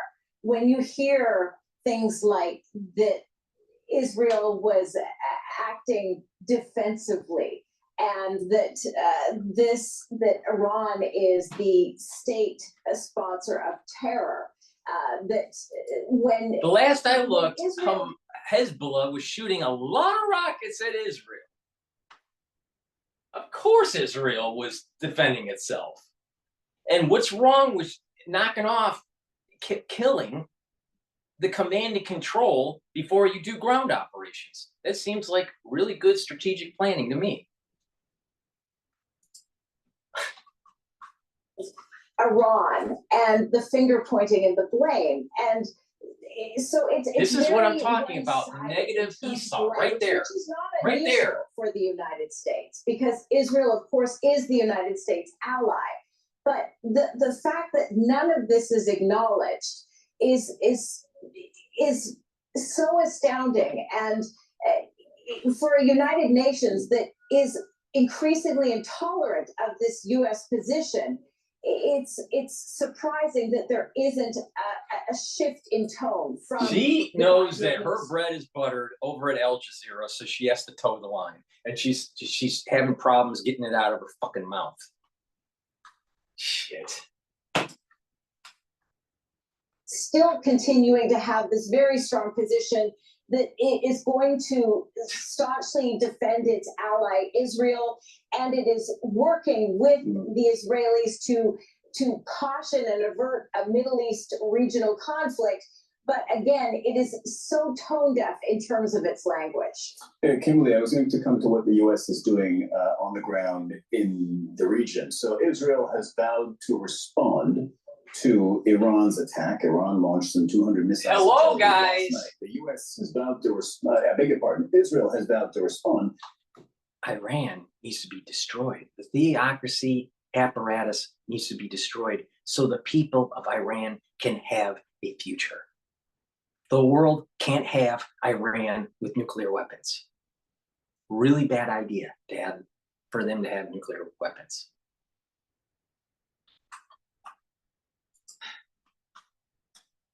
Jake Sullivan has vowed will happen for Iran. We know that there were U.S. naval destroyers that joined in terms of intercepting the missiles that were fired from Iran towards Israel. So the U.S. and Israel are very clear. They're working together. They are going to work on some sort of retaliatory measure, whether that's military, whether that's financial, whether that's some sort of action at the UN Security Council. But the bottom line in all of this is there is grave concern about what happens next. And that's what's being discussed right now. The gas prices in the United States, they are rising. That's a problem for this administration, given the fact that we're less than a month from the US election. So the bottom line in all of this is they are trying to avert a wider Middle East conflict, and it is becoming more and more challenging with each passing hour. Just get the job Al done. Jazeera's White House correspondent. Thank you very much for that. Don't go too far. We're likely to need to talk to you again very soon. Let's bring in Gabriel Elizondo, who's at UN headquarters in New York. Gabe, so far we've heard from the Secretary General of the United Nations. We've heard from France. We've heard from the US, the UK. I'm looking at the list of speakers. There are several more. We'll be dipping in to a couple of them. What stands out to you so far? Kimberly was sort of pointing out, you know, the starkly different tones from the earlier speakers, France, UK, Secretary General, and just now the US. It's all talk and no action. That's what you get out of it. Yeah, that's right. I think there's several things that stick out to me, but I want to also point out what's called Rule 37. This is where countries that are a party to a conflict can request to take part in Security Council meetings. Usually it's one or two countries that would make this request. In this case, we have 6 countries that will be represented at this meeting, are represented, that will be speaking: Lebanon, Israel, Iran, Syria, Iraq, and Italy. This shows you how widespread this conflict has become and how many other countries are now directly affected by this. Now you say, why Italy? The reason is because they have almost 1,000 peacekeepers in southern Lebanon as part of the UNIFIL, UN Interim Force in Lebanon, peacekeeping force there. So Italy clearly has something they want to say. Iraq, of course, Syria, Iran, for obvious reasons, Israel, and Lebanon. So that's number one, that how much we're seeing this spillover that we've been talking about for months and warning against, that is very much here. We're seeing it in real time. And I would say the other thing is we're getting a wide consensus here that we've been talking about a ceasefire in Gaza for months now. Now that is shifted to not only Gaza, but Lebanon. There's a clear understanding, if you will, by all of the speakers so far that we've heard, for the most part, that there has to be a cessation of hostilities in Lebanon, and it has to be immediate because of the human suffering there, of the people that are being displaced. If Satan knows that if Israel wins and gets more land and the Temple Mount's rebuilt, Satan dies. So don't you think that Satan would say, I need a two-state solution. We need peace right away. We need a ceasefire right away. Look at all those babies that are being killed. Look at all the children getting killed.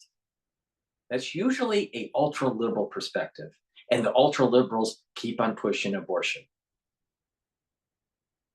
So you can't have collateral damage in a war zone, but it's okay for a female to do late-term abortions. How is that philosophically consistent? It's not.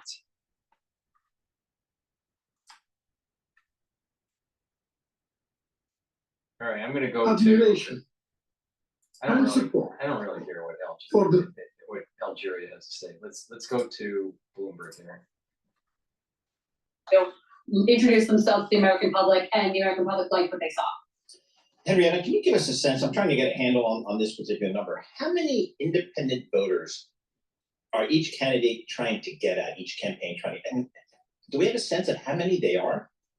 Well, the independent voter base is actually a huge chunk of the pie as America has gotten polarized and voters have, flocked to the far left or the far right within their parties. A big chunk of America now qualifies themselves as independent voters. That's different than undecided. Undecided is now like 4%, 7% of the electorate. Those people have picked a horse and they're moving forward. Unfortunately, most likely the people who are undecided did not even watch last night's debate. So they're going to be getting their internals from what they see on the internet today. And it's probably not going to move the needle too much. If you have to think about presidential debate not moving the needle a whole lot, a couple points to Kamala Harris, it's very unlikely to me that the vice presidential debate last night is going to really change things for either ticket. So it's October 2nd, if I'm not mistaken. And typically we talk about an October surprise when it comes to the election. Is the Iran-Israel conflict right now that October surprise?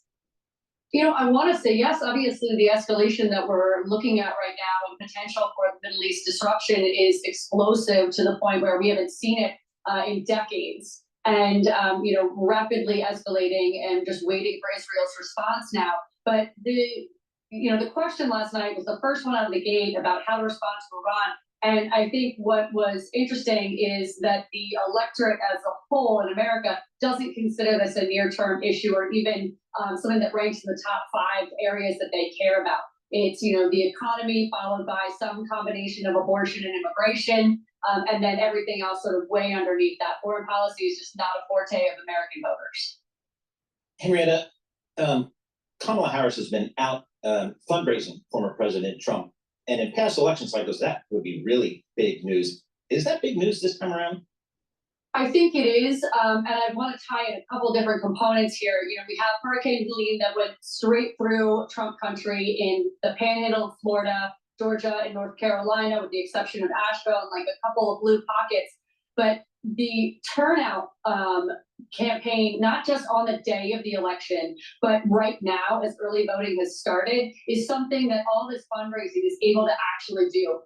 Kamala Harris's campaign has, a dozen field offices in certain states that are going to be pivotal to this election, where Trump has almost none. There are campaign volunteers that are getting paid $20 an hour to go out into the field and make sure that they're knocking on doors and getting people to the polls, getting their mail-in ballots sent. That's the kind of money that's being spent right now. And you're seeing it trickle down into the state races, which are now expanding the Democratic map into places they have no business being, Texas, Florida, Nebraska, and then also on the House side with an expansion of the race sort of exponentially in the last couple of weeks. And that's because of the massive fundraising campaign that the Harris campaign has generated. I think it, if my memory serves, it's $287 million in August to Trump's $84 million. So they're tripling their numbers. $20 an hour for volunteer.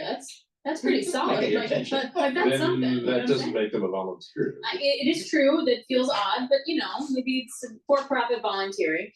Henrietta, when we take a look at the broader race in terms of Congress, Senate, and the House, where do we stand? What are some races that you're watching?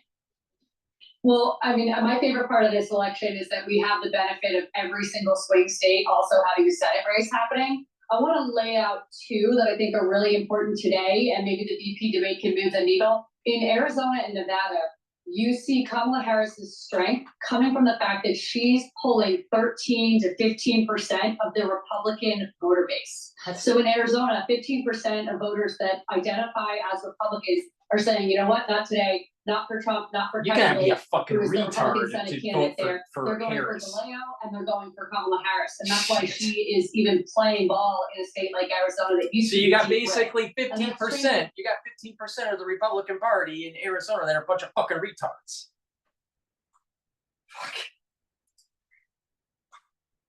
By 10 in the latest polls on average, if I'm not mistaken, something like that. So the Senate candidates down ballot for the Democratic Party are pulling so far ahead of Kamala Harris, so far ahead of their Republican challengers, and not all of them are incumbents. Whether that's in Michigan or other states, there are Democratic Senate races being held in all these pivotal states that Kamala Harris must win. And I think it portends either a massive split election or additional votes that Kamala Harris can get in the final days of the campaign. All right, Henrietta, thanks so much. We really appreciate it. This country will be fucked and director of if economic Harris policy wins. at Beta Partners, joining us there. You early voted already, didn't you? I did. I just voted in yesterday, early and often. I'm a big believer in that. And I'm also happy that I'm not in a swing state, John. We're not in a swing state, are we, in New Jersey? Well, don't say your vote doesn't. Every single vote counts. Let's emphasize. That's why I dropped it early on. Even though we're in New Jersey. So, but in New Jersey, we're not a swing state, so we're not getting crushed by the political ads yet. But even the national buys are noticeable. But when you get a swing state, every local buy is on every station. You can't get away from it. I can't imagine. I've always lived in New York, so I literally can't imagine. All right, coming up, we're going to talk about Nike is trying to wipe the slate clean here for the new CEO. Please go to my store, the-studio-reykjavik.com, and get the anti-aging structural nano silver box. In that box, you get the Max 35, the probiotic, the structural nano silver soap, your choice of 5 different varieties. Manuka honey lozenges made from structural nano silver, or the elderberry zinc lozenges in a 21 count. You get the structural nano silver toothpaste, which is the best toothpaste that you can get, and the structural nano silver gel. It's a great buy. Again, you can purchase individual items if you don't want to purchase the anti-aging structural nano silver box, but you get some really good products with this anti-aging box. So please go to my store, the-studio-reykjavik.com. The link is in the description of this video. These anti-aging boxes will help to slow down the aging process, increase longevity. All right. Your energy levels will go up. You'll improve your immune system. So please go to my store and take a look at those anti-aging boxes. All right, let's go to Algeria.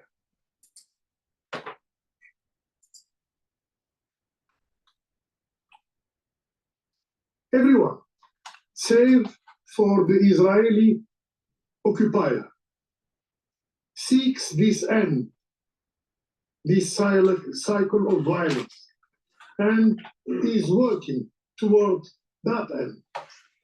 So how long will the international community remain impotent in the face of Israel's defiance? How long will we fail to enforce full implementation of Resolution 1701, especially Israel's withdrawal from Lebanese territory, key condition for Lebanon's stability? Madam President, the Middle East urgently requires concerted actions from all of us, to find lasting, sustainable solution to its crisis. These solutions demand an end to Israeli occupation of Arab lands in Lebanon, in Syria, and the establishment.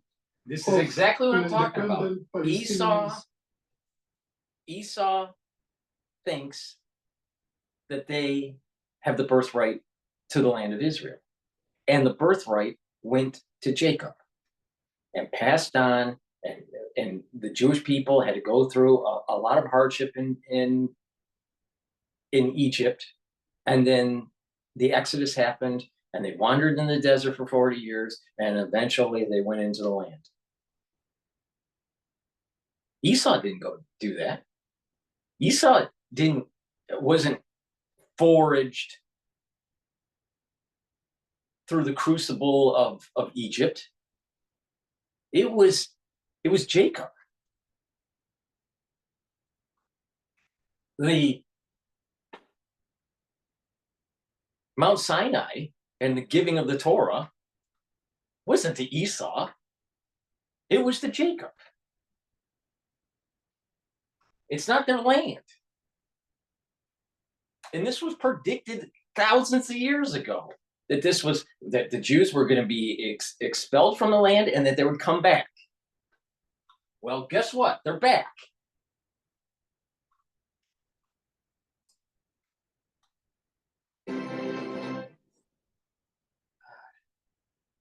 So they go in commercial? Maybe I think they're going commercial. All right. So what I want to do is I'll talk about the skincare while we're waiting for them to get out of the commercial here. I find it very odd about this whole typhoon that's hitting Taiwan at the same time as all this stuff in the Middle East is happening, because I've been saying that what's going on in Europe, the Middle East, and in Asia are all connected. But proof positive again. All right, so in the anti-aging skin health box that I have for beginners, you get the collagen. You take this collagen, there's a big scooper, you mix it with food or with water or with milk, all right? And you take it every day, all right? It has a great amino acid profile for this collagen. Collagen is good for your skin, for your bones, for your joints, for your ligaments, right? Your tendons, for your hair, for your nails, all right? So it's dual purpose. But for your skin, to improve the dermal layer, you need to take the vitamin C that you get with this box, all right? And they'll cross-link when you drink filtered water, right? And it helps to build up connective tissue for your dermal layer, all right? That's important. So drink 32 to 64 ounces of filtered water. So you take the vitamin C every day and you take the collagen every day. And then before you go to bed, you put the silver gel on your skin. And then when you wake up in the morning, you exfoliate. And what you'll notice is your skin's healthier and tighter, especially around your face. There's a tightness that takes place, all right? So you do that every day, all right? That's the beginner's box. Now in the advanced box, you also get C60, your choice of extra virgin olive oil, coconut oil, or avocado oil. C60 is a very strong antioxidant, so it'll soak up those free radicals in the basal layer. And the basal layer is where you generate new skin cells that'll come up, become keratinized, and then create the surface of your skin, okay? So you're improving your basal layer. And you also take resveratrol to help to improve your basal layer. This gets rid of senescent cells. So you're improving your basal layer, the health of the basal layer, and where the adult stem cells reside for your skin. You're cross-linking with the collagen and the C and the vitamin C for the dermal layer. And then you're improving the health of your topical layer by taking the structural nail silver gel. So that's what's in the anti-aging skin health advanced box. So please go to my store, the-studio-reykjavik.com, and get those skin care health boxes, all right? Or just purchase products individually if you don't want to get the box. If you just want the collagen, you can do that. But I'm telling you how to improve your skin health, all right? And it's comprehensive. It's not just like, well, just take one product and it's just going to improve your skin. No, I'm telling you how to improve it at the topical level, how to improve it at the epidermal and the dermal layer, and how to improve it at the basal layer. It's comprehensive. All right, let's go to Al Jazeera. Hell, the Israeli move. All this after Iran launched nearly 200 missiles at military and security targets in Israel. Sorry. But Israel has vowed to retaliate.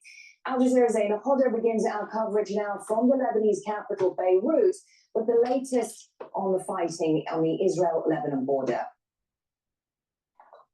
Israel says its soldiers are operating in southern Lebanon. The military has released video showing its troops in border villages. It's also released photos of tanks in a ground operation it says aims to destroy Hezbollah's sites. Israel says soldiers engaged in hand-to-hand combat with the armed group, but Hezbollah says its fighters forced them to retreat from more than one axis along the 120-kilometer border. Israel media have reported deaths and injuries among the troops, who, according to Lebanon's army, advanced up to 400 meters before pulling back. Hezbollah is projecting confidence, and amid the rubble of a destroyed building in the southern suburbs of Beirut, a message of defiance was reiterated. What happened today is only the tip of the iceberg. We're waiting for the Israeli enemy to reveal the total number of those killed among them. The number is high, but they're hiding this. Our resistant fighters are fully prepared to confront the enemy. Our command and control are fine. So are our resources. We assured the enemy this is the first round. Hezbollah has been hit hard in recent weeks. Israel's strikes have been relentless, and the destruction where the group has a presence is significant.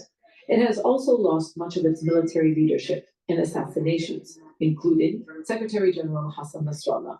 But the group has made it clear it believes it can shift the balance of power. بلش العدو الإسرائيلي يقوم بعمليات استطلاع بالقوة للنيران. The Israeli troops were probing Hezbollah's defenses. They're trying to locate the group's positions and their willingness to fight. Hezbollah's response was strong, and they were likely surprised by that. It seems they want to take control of a few kilometers along the border to use it as a negotiating card to impose their conditions. The Israeli military has said it has no plans for a wider occupation, and its operation in Lebanon is about destroying what it says are tunnels and infrastructure on the border. But Hezbollah is showing its command and control structure is intact. It continues to fire rockets and missiles across the border, reaching the suburbs of Tel Aviv.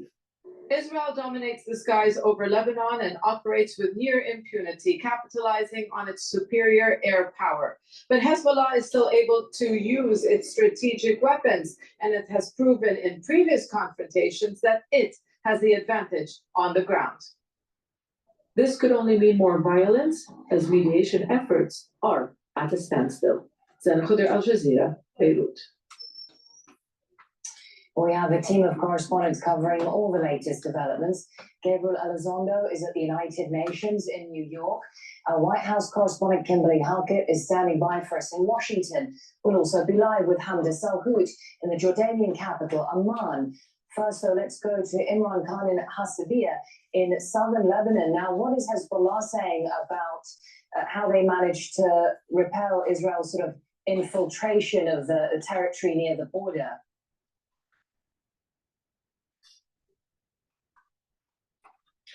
Well, there are two significant incidents today. I'll take you through the first one that happened at dawn in Udaysi. This was a infiltration by Israeli soldiers coming in slightly further than they had done before, and at that stage, Hezbollah ambushed them. It was the first face-to-face fighting that we've seen since Israel announced its ground offensive. Hezbollah were quickly able to push them back into Israeli territory. The second incident, slightly more serious, took place just a few hours ago in Yaroun, which is a town in southern Lebanon. Israeli forces came in, and what Hezbollah has said is that it surrounded them with improvised explosive devices, a bomb, which they let off, and they say that there were at least one person killed in that attack and several injuries. Those are two serious incidents. So Hezbollah are now very, very confident because they have managed to push the Israelis back, and they're seeing this as a strategic victory. But Israel has also expanded its list of towns and villages in southern Lebanon it wants evacuated. Have those residents left those areas now?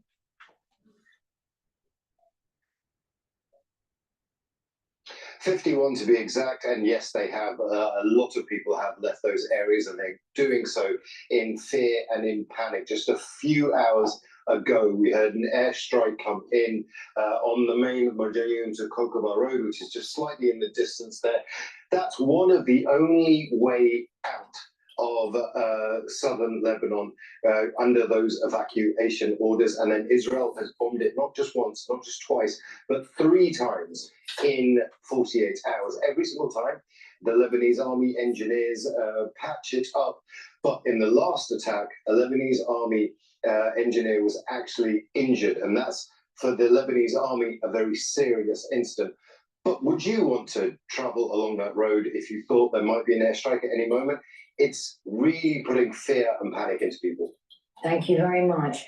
Imran Khan joining us there with all the latest. Let's head to Hamda Salhout, who's in Jordan's capital, Amman, because the Israeli government has banned Al Jazeera from reporting inside Israel. And so what more do we know about the Israeli soldiers who've been killed and injured in southern Lebanon? Well, the Army has formally announced that 7 more soldiers and officers were killed, making today's total 8. They say that it happened in 2 different events in which 7 other Israeli soldiers were injured. But it just goes to show you this is what has happened after the first day of face-to-face combat between the Israeli military and Hezbollah fighters. There was a lot of apprehension within the Israeli security cabinet before this operation on the ground was even approved, before Israeli forces had invaded Lebanese territory. There was a lot of nervousness as to what Israeli forces were going to face on the ground, because even though they have a lot of fighting power from the air, on the ground, face to face with fighters from another country is a different story. The Army is saying that they are conducting small, localized, targeted raids, but it's still an invasion into Hezbollah territory here. So the Army is saying that they are still conducting their operations as planned, that they have plans for evacuations of more villages, that they're going to continue their airstrikes to assist with the Army on the ground. But nonetheless, this just goes to show you that the Army has supremacy in the air, but not so much on the ground as we've seen. Has there been any further reaction from Israel about how they might respond now to the attack from Iran?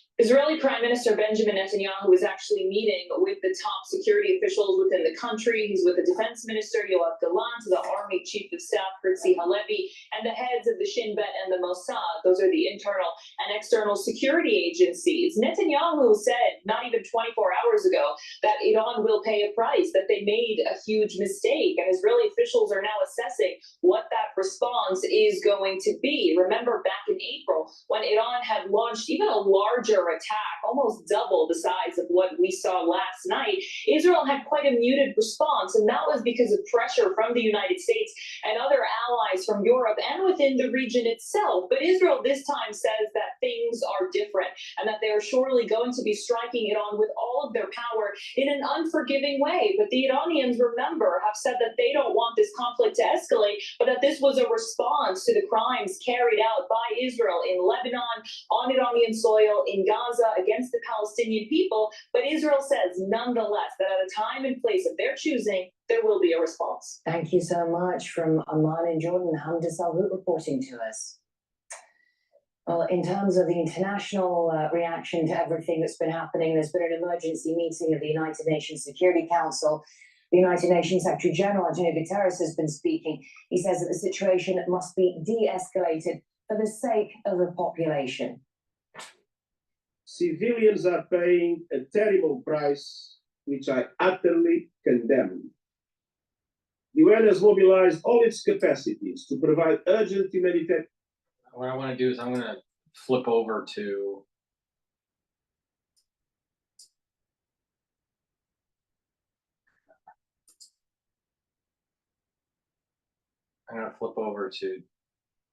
Bloomberg here.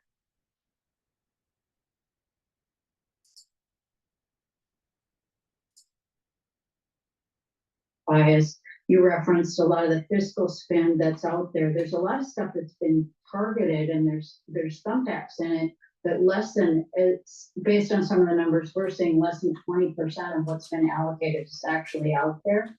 And one of the interesting things is you've got a lot of bonding bills on state and local ballots this fall, and to the extent those get passed, you've got a lot of spending teeing up that's matched by those federal funds. And so you've got the opportunity to really put some extra growth underneath a lot of these things. And so we think as that gets absorbed, that you'll see that the 10-year yields drift higher, not lower. So Paul, you'll be so proud of me. I did email my guy and I was like, hey, so I have this money in my high yield savings. Should I put it in munis? I'm just saying. I don't like her voice. She's so whiny. Well, of setting up that sort of buffer zone between Israel and Hezbollah, where about 10,000 UNIFIL UN peacekeepers have been. He said, I'm wondering, in his words, I'm wondering what remains of the framework of the Council Resolution 1701, sort of questioning where do we go from here? Is that 1701 resolution still the foundation? That'll be something we'll be asking him and other diplomats about in the coming hours and days. Big questions to be answered there. The conclusion seems to be that the attack from Iran last night on Israel, which Iran has described as self-defense, was much more significant to events that we saw in April. How much concern is there? So the S&P 500 is going up and down. So now it's trading above 5,700. And Israel? Well, there's a lot of concern, and that's why this emergency meeting was called. And it's concerned by many parties, I should point out. It's Lebanon, of course, Israel, you've got Iran as well. And this is why they called this emergency meeting. This is why France requested it. France, of course, being a permanent member of the Security Council, but it was also Iran and Israel that wanted this meeting as well and requested it. It wasn't on the schedule until late last night. And so there is concern and there's real focus on trying to get to a ceasefire. This proposal that the US and France have put on the table, that as the Secretary General correctly pointed out, that Israel has so far rejected, but they're trying to gather enough diplomatic pressure to get to some cessation of hostilities in Lebanon, because I think there's a wide consensus by at least the countries that we've heard speaking so far that that is critical, of course. Of course, the one outlier here being the United States. We heard from their ambassador of the UN, Linda Thomas Greenfield, and she, of course, put a lot Gabriel, I'm just going to jump in there because Iran. we are now hearing from the Russian ambassador to the United Nations at this emergency meeting of the Security Council. And the people of the friendly country of Lebanon who are undergoing an armed aggression, and we will send us heartfelt condolences to the families of those who died. We demand a full comprehensive implementation of Resolution 1701. It contains the obligations on Israel to end all the offensive military operations, to withdraw their military from southern Lebanon, and end the occupation of Lebanese territories, as well as obligations on Hezbollah to withdraw the units north of the Litani River. The Israeli side has to ensure rigorously the safety of the interim forces in Lebanon, who are undergoing unpredictable risks because of the Israeli incursion. We'd like to recall that the threats to the health and life of blue helmets could amount to a war crime. We also decisively condemn the killing of Nasrallah. We reject the fact that in order to eliminate him, a residential quarter in Lebanon's capital had 80 bombs weighing 1 ton dropped on it. As a result, 6 high-rise buildings were destroyed. How can you call this a discriminatory selective action here? This political elimination is fraught with catastrophic consequences for Lebanon and the Middle East as a whole. Western Jerusalem, I'm sure, understood that, but they intentionally decided to go ahead and do this. And this means that the Israeli side shoulders the full responsibility for the subsequent escalation and its consequences, including the consequences for the people of Israel. Within the framework of its mandate to maintain international peace and security, the Security Council has to make Israel immediately end the hostilities. And we all have the duty to make every effort to create the conditions for the political and diplomatic settlement. In this context, we note the signals sent by Tehran that do not wish to see a further. Enough with Russia. It's just a question, how much am I going to get paid? At what price? So this is a negotiating tactic here, and just going to try to negotiate, a better deal here. But but this at the end of the day, if you remember, the other part of this news of this deal, DirecTV and Dish merging, but then TPG Group, the private equity fund, is going to buy the 70% of DirecTV that it doesn't own. Let me do a product placement while we're cycling to news here. Please go to my store, the-studio-reykjavik.com, and get the anti-Fauci boxes. Why? Well, you don't want Fauci, do you? So go to the store and take a look at the anti-Fauci beginner's box. In the beginner's box, you get the Max 35. You get the D3 vitamin. You get the ashwagandha to bring down inflammation, turmeric, and magnesium and zinc to help to boost up your immune system. That's the beginner's box. And in the advanced box, you get everything in the beginner's box, but you also get C60, which is a very strong antioxidant. You can get it in extra virgin olive oil, coconut oil, or avocado oil. Take a teaspoon of it a day.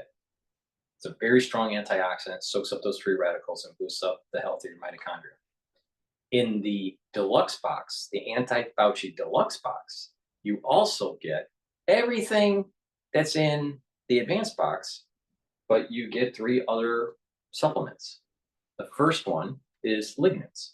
Lignans is a powder. You mix it with your food or with your water. It helps to boost up your immune system. It also helps with hormonal health for males and females. This works by bringing down inflammation, and it's an antioxidant. You should be taking it every day to boost up your immune system. Omega-3 helps with your lipid profile, brings down LDL levels, increases your HDL levels. It also prevents your cells from sticking because lots of people have clotting issues. You need omega-3. Digestive enzyme complex. Not only does this help to break down carbohydrates, proteins, and lipids, it reduces the stress on your pancreas. That's really important because when you get older, you don't want to stress your pancreas. In addition, there are enzymes in here that will break down glycoproteins. I think that was really important in 2020 and the aftershock of 2020. And I also have enzymes in here that will break up clots that are fibrinolytic, like bromelain. So that's also important. And the beauty of this is that the digestive enzyme complex is synergistic with omega-3. The omega-3, like I said, prevents the red blood cells from sticking, so it doesn't clot so much. And the fibrinolytic enzyme in here helps to break up clots too. So I wonder why digestive enzyme complex and the omega-3 are in the anti-Fauci deluxe box. I am the most comprehensive person to build up a bundle so you can improve your health and get through the aftershock of 2020. Everything I have in this deluxe box, the structural nanosilver liquid neutralizes pathogens and improves your immune system. D3 gets cells to go into apoptosis that you do to die off. Turmeric brings down inflammation. It's an antioxidant. Ashwagandha brings down inflammation and controls your blood glucose levels. Lignans, antioxidant and brings down inflammation, boosts up your immune system. Digestive enzymes, fibrinolytic and glycoprotein, breaks down glycoproteins. Omega-3 helps to prevent those red blood cells from sticking. Magnesium and zinc boosts up your immune system. And a very strong antioxidant to bring down free radicals and to boost up your mitochondrial health. Because you're going to need mitochondrial health. You're going to need ATP to have a healthy immune system. This package is the most comprehensive that's out there to dealing with the post-2020 issue, what I call the aftershock. Please go to my store, the-studio-reykjavik.com. There's a lot of other people that do some little bundles, but nobody is as comprehensive as I am. Please go to my store, the-studio-reykjavik.com, and get the anti-Fauci boxes. Why? Because they work.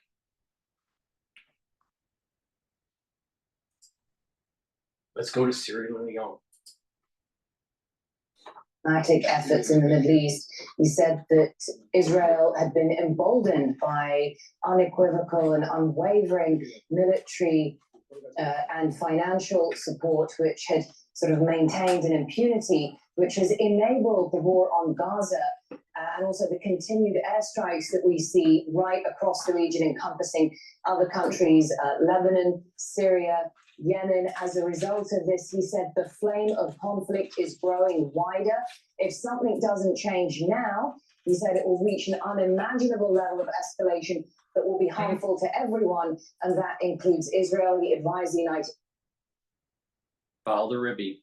Ribby said, move forward, don't be afraid, and don't be hubris, and you will be victorious. If you don't do those three things, you will fail. And Israel has failed in the 60s, the 70s, the 80s, the 90s, the 2000s, the 2010s, and has been failing a big part of the 2020s. It's only been recently that they got their shit together. Don't fail. It was warned what to do. And if you don't, what happens? And it's proof positive. You'll look at the past, that if you don't move forward, don't be fearful, and don't be hubris, you will be victorious. But Israel decided not to. Israel decided to capitulate to the UN pressures. Israel decided to capitulate to the US pressures because of expedience, political expedience, or maybe economic expedience, because they were worried about oil prices or whatever. Don't fail. Don't fail this time.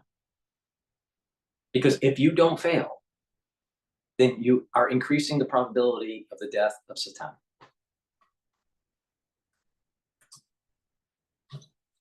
To North and South Carolina. So he's managing two crises at the same time. And he's also under enormous pressure domestically right now, during 1 month before an election, given the fact that he's under pressure because there are many critics here in the United States that say he shouldn't be focusing so much on Israel right now, that he should be focusing on the flood victims here in the United States, and that they should be taking top priority. The 150,000 that have been affected, some who've lost their homes and everything as a result of Hurricane Helene. So there's multiple crises that this president is managing, and there's also accusations on Capitol Hill of the same tenor, that the members of Congress are more concerned about Israel than they are about their own citizens. So this is a very complex dilemma for the U.S. president, but there's no question that the top priority for Joe Biden is trying to avert a broader Middle East conflict, something that is now even more imminent. The fact that they have come to Israel's defense, and that they are now assessing that sort of battlefield damage. The United States working in concert with the Israeli officials to decide whether or not Israel needs to retaliate against this Iranian attack. They were successful in persuading Israel not to do so last April, but it seems less likely that the United States will be successful in persuading Israel this time. Okay, Kimberly, thank you very much. Our White House correspondent, Kimberly Halkett, reporting to us from Washington. You are with the News Hour live from Doha. There is much more to bring you on this program. We're looking at Tunisia and how the country's president is hoping to secure another term in office when voters head to the polls later on Sunday. And there's been another very... I'm going to go back to Bloomberg here. The floodgates, and we can, increase our production up so high that prices will go down maybe to 50 and maybe even lower, as we've seen in the past, and that will have a major impact on the ability of these other countries to bring in revenue. But for the Saudis, it's really not that big a deal. They can take it, whereas those countries will really significantly be hurt. And so I don't think that this is a threat that they're making idly, but I don't think it's around the corner. I think you have to have some pretty severe actions, to see the Saudis go through with this. Yeah, and then to that point, their break even for oil prices is super low, but their fiscal break even is like 85. So they can just pare back spending domestically if they needed to support that. The last time they flooded the market, it was to hurt shale producers. And I find it interesting that this time, if they wind up sort of rolling back those cuts, it's to force compliance among its own members. It's an interesting twist. Before we let you go, How much geopolitical risk premium is in the oil price right now, and how much you think should be in the oil price right now? So that's a great question. I do think there is some geopolitical risk premium. We've seen prices reacting to events, maybe, 2%, 3% is geopolitical risk premium. I think, it's hard to kind of divvy that up between the Middle East, between Russia. I think that any kind of risk premium that's associated with the idea that Iran might say, close the Strait of Hormuz is really not well-founded, because this is not the same environment that we saw in the 90s or the 80s, or even the early 2000s. Iran is not going to close the Strait of Hormuz. It's not even that they can physically do that, but doing so would so anger China. And China is now the main customer of, it's Iran's main customer, it's Saudi Arabia's main customer, it's the main customer of all of the Middle East oil producers. And that would so anger China that China. They can't believe would she be said devastating. So I don't see any reason why Iran would do that. I do think that there is an elevated risk in the Red Sea, and that's really where analysts should be keeping an eye on in terms of the potential for some serious disruption. All right, Ellen, thank you so much for joining us. Ellen Walsh, she is the president at Transversal Consulting and a senior fellow at the Atlantic Council. She's one of our go-to voices on all things global oil, and we're seeing oil pare back some of the day's gains that had been up close to 2.5%, 3% on WTI and Brent crude, and they're now both up only about 0.5% here. So we'll keep an eye on global energy market. Another thing we're keeping an eye on is the deal market. Please go to my store, the-studio-reykjavik.com, and get the Good Night Formula. Take this supplement. It will allow you to get into 3 cycles of REM sleep, get deep sleep, be well rested. When you're in deep sleep, you're detoxifying your central nervous system and your other cells in your body, which is very important, and you're consolidating memory. Go to my store and take the Good Night Formula each night, especially if you are not getting enough sleep. All right, it's really important. Part of the anti-aging protocol is getting enough sleep and to be well rested. Chronic sleep deprivation can lead to early dementia and neurodegeneration. So you don't want that, trust me. So please go to my store, the-studio-reykjavik.com, and get the Good Night Formula. Olive leaf extract, which is a new product on my store. It's a dual purpose product. It'll improve your cardiovascular system and your immune system. Please go to my store and get the olive leaf extract. It's the-studio-reykjavik.com. It's really important to detoxify your body. Now, you can detoxify your body several different ways, but one great way is with zeolite. Zeolite is a negatively charged molecule that'll soak up positively charged heavy metals, toxins, and chemicals. All right? It binds and then allows you to urinate that toxin out in about 6 to 8 hours. You can detoxify your body throughout the whole year. Just take a couple drops underneath your tongue, drink it with filtered water, and do that year round. Or you can just detoxify your body once or twice a year. It's up to you. If you're going to do it once or twice a year, take a few drops underneath your tongue and, use up the whole bottle, and then do that maybe once or twice a year. It's up to you. But you do get better. You get, higher efficacy if you do it every day, because you're exposed to toxins every day.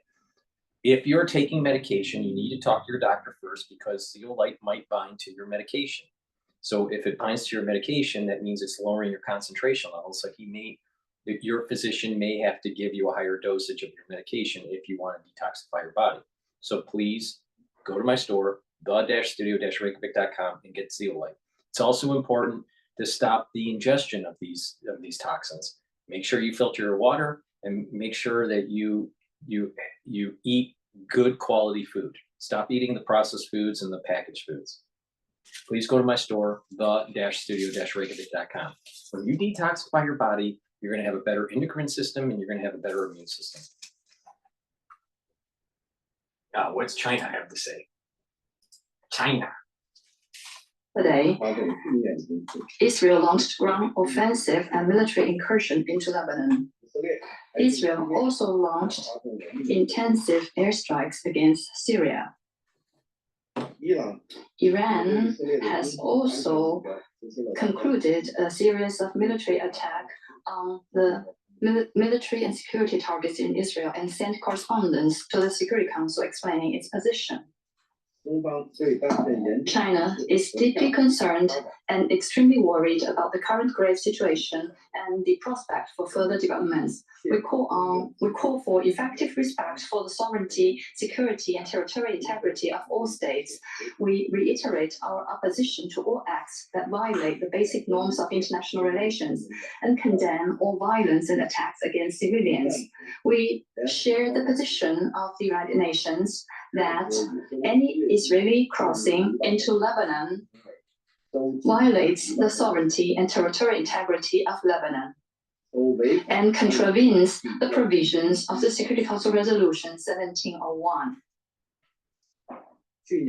Since last October, the cycle of violent conflict has been repeating itself in the Middle East. Israel, in total disregard for the call of the international community for an immediate ceasefire, single-mindedly advances its military operations, resulting in the projection and expansion of the conflict. At present, an all-out war is on the verge of breaking out. At this critical juncture, any inflammatory statements and provocative actions are extremely dangerous and could easily lead to miscalculations and chain reactions, escalate the situation. Really, China? They want to tell Israel, stop fighting Hezbollah in Lebanon, and tried to prevent them from going to the biblical borders. Okay. What about you trying to take over Taiwan? So Israel can't go to its biblical borders, but it's okay for China to go to its historical borders. Yeah. Okay. I understand now. Thanks, China. China. For the conflict, to respect the red lines of international humanitarian law, and to protect civilians. We support the efforts of the UN humanitarian system to take urgent action to ease the... China is so worried about the humanitarian issues in the Middle East. But what about the Uyghurs in China? Anyone want to talk about the Uyghurs in China?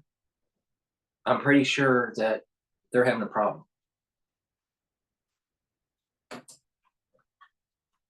The Security Council bears an important responsibility for the maintenance of international peace and security. Under the current circumstances, the Council must act urgently and be united in making demands clearly and unequivocally that an immediate ceasefire must be established in Gaza. The de-escalation of the violence must be stopped, and the de-escalation of the Lebanese and Israeli situation must be advanced. And what if Israel decides to destroy the oil capability in Iran? China will have problems with getting its oil. Oh.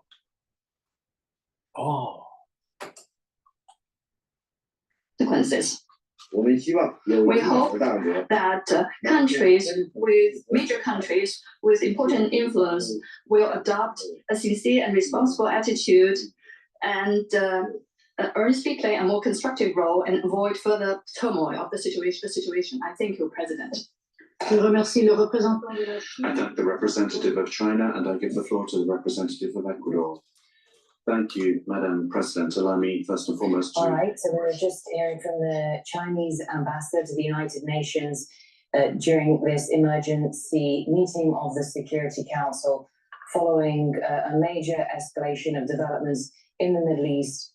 The Chinese ambassador saying we are at a critical juncture and on the verge of an all-out war in the region. He called on all parties, including Israel, to pull back from the brink.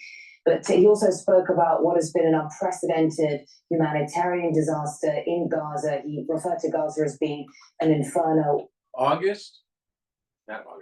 October 3rd, all right? Because I'm recording this on October 2nd. October 3rd in the morning is when the shofar blows, all right? Before noon, all right? When that blows, there's going to be a blessing that happens to Jacob, and all shit's going to hit the fan in the Middle East. And the Muslims that are really religious, all right, they know the metaphysics of what's going on here. They get it. And that's why they're worried. Because it's their Achilles heel. Yes, I think Israel, Netanyahu feels obliged to retaliate. I think his government, his very right-wing government, will not allow him not to do so. And I think, generally speaking, and following what we are hearing here in the Security Council, I think Israel lost any room for maneuver diplomatically.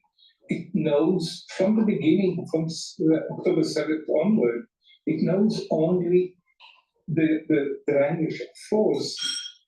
Now, this is not completely new in Israel, but I think what happens now in this year, and especially we are seeing it in the last 3 weeks, is that Israel speaks only the language of force and does not really know how to maneuver politically, how to avoid. No, what it is Netanyahu was told in the 80s by the Rebbe not to do something. The Israelis did what he warned them not to do, and now fast forward to 2024. All right. And they're in the problem that they're in. And Netanyahu is going, you know what? Maybe the Rebbe was fucking right in 1980s. And that's what's happening.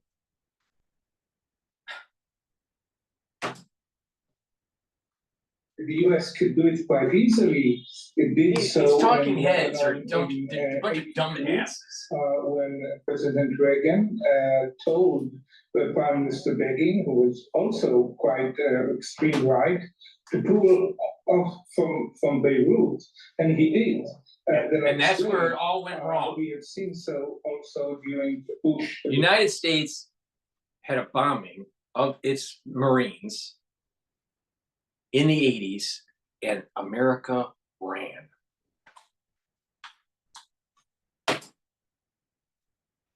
Question, of course, is are you ready to use it? This is quite doubtful. You know, in the last days, they're talking very strange words.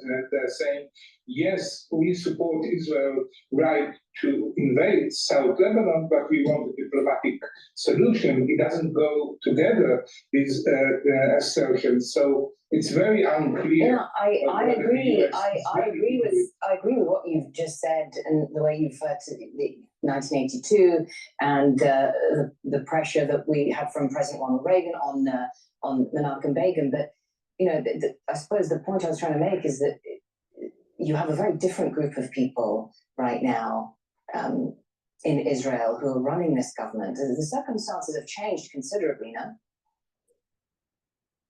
Yes, certainly.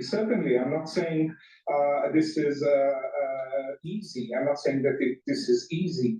I do think still that if the US will put all its weight, I think it will be quite difficult for Israel to continue the war. Certainly the weight will be on the army, because the army feels very much, the close relationship with the US. The army depends on the bonds, on the ammunition it gets from the US. So the army, if there is some cat in this chain, the army will be very first, and the army may push the government to agree. So that's interesting. So, Marek, can I ask you, what do you? In that case, can I ask you, what is the position then of the defense and the security establishment there? We have seen that the security establishment regarding Gaza, at least, was quite favorable of a deal to release the hostages, practically to end the war. It did not have it's Doesn't safe. solve the It problem. did not manage to do so. In Lebanon, it's a little different. In Lebanon, as there are no hostages, the army is very much the army's war. It's very much the classical army's war of deterrence, as Israel is using, is useful in the last 25 years. So Lebanon's war is more an army war, but if the situation in Lebanon will get more complicated, and we have seen today 8 Israeli soldiers and officers killed on only the first day of the invasion, this could also be quite difficult for the army. So yes, the army is could agree to a ceasefire. Of course, the decision is not by the army. We are not a military state so far. It's by the politicians. But the army could put pressure on Netanyahu if the Americans will. But we don't see it for now. Okay, well, thank you very much, Maren Rappaport. Appreciate it. It's important to hear, for us to hear. Please go to my store, the-studio-reykjavik.com, get the nattokinase. This is fibrinolytic. It'll break up clots. It'll also bring down your LDL levels and your HDL levels. That means that it's going to improve your lipid profile and your cardiovascular health. Ubiquinol, the active form for CoQ10. I've been taking ubiquinol for many years. All right. It's neuroprotective, so it helps with your neural health. It's an antioxidant, and it'll help to increase your energy levels. This is synergistic with C60 and resveratrol. So please make sure you take ubiquinol. You should be taking this every day if you want to have healthy mitochondria and healthy neurons.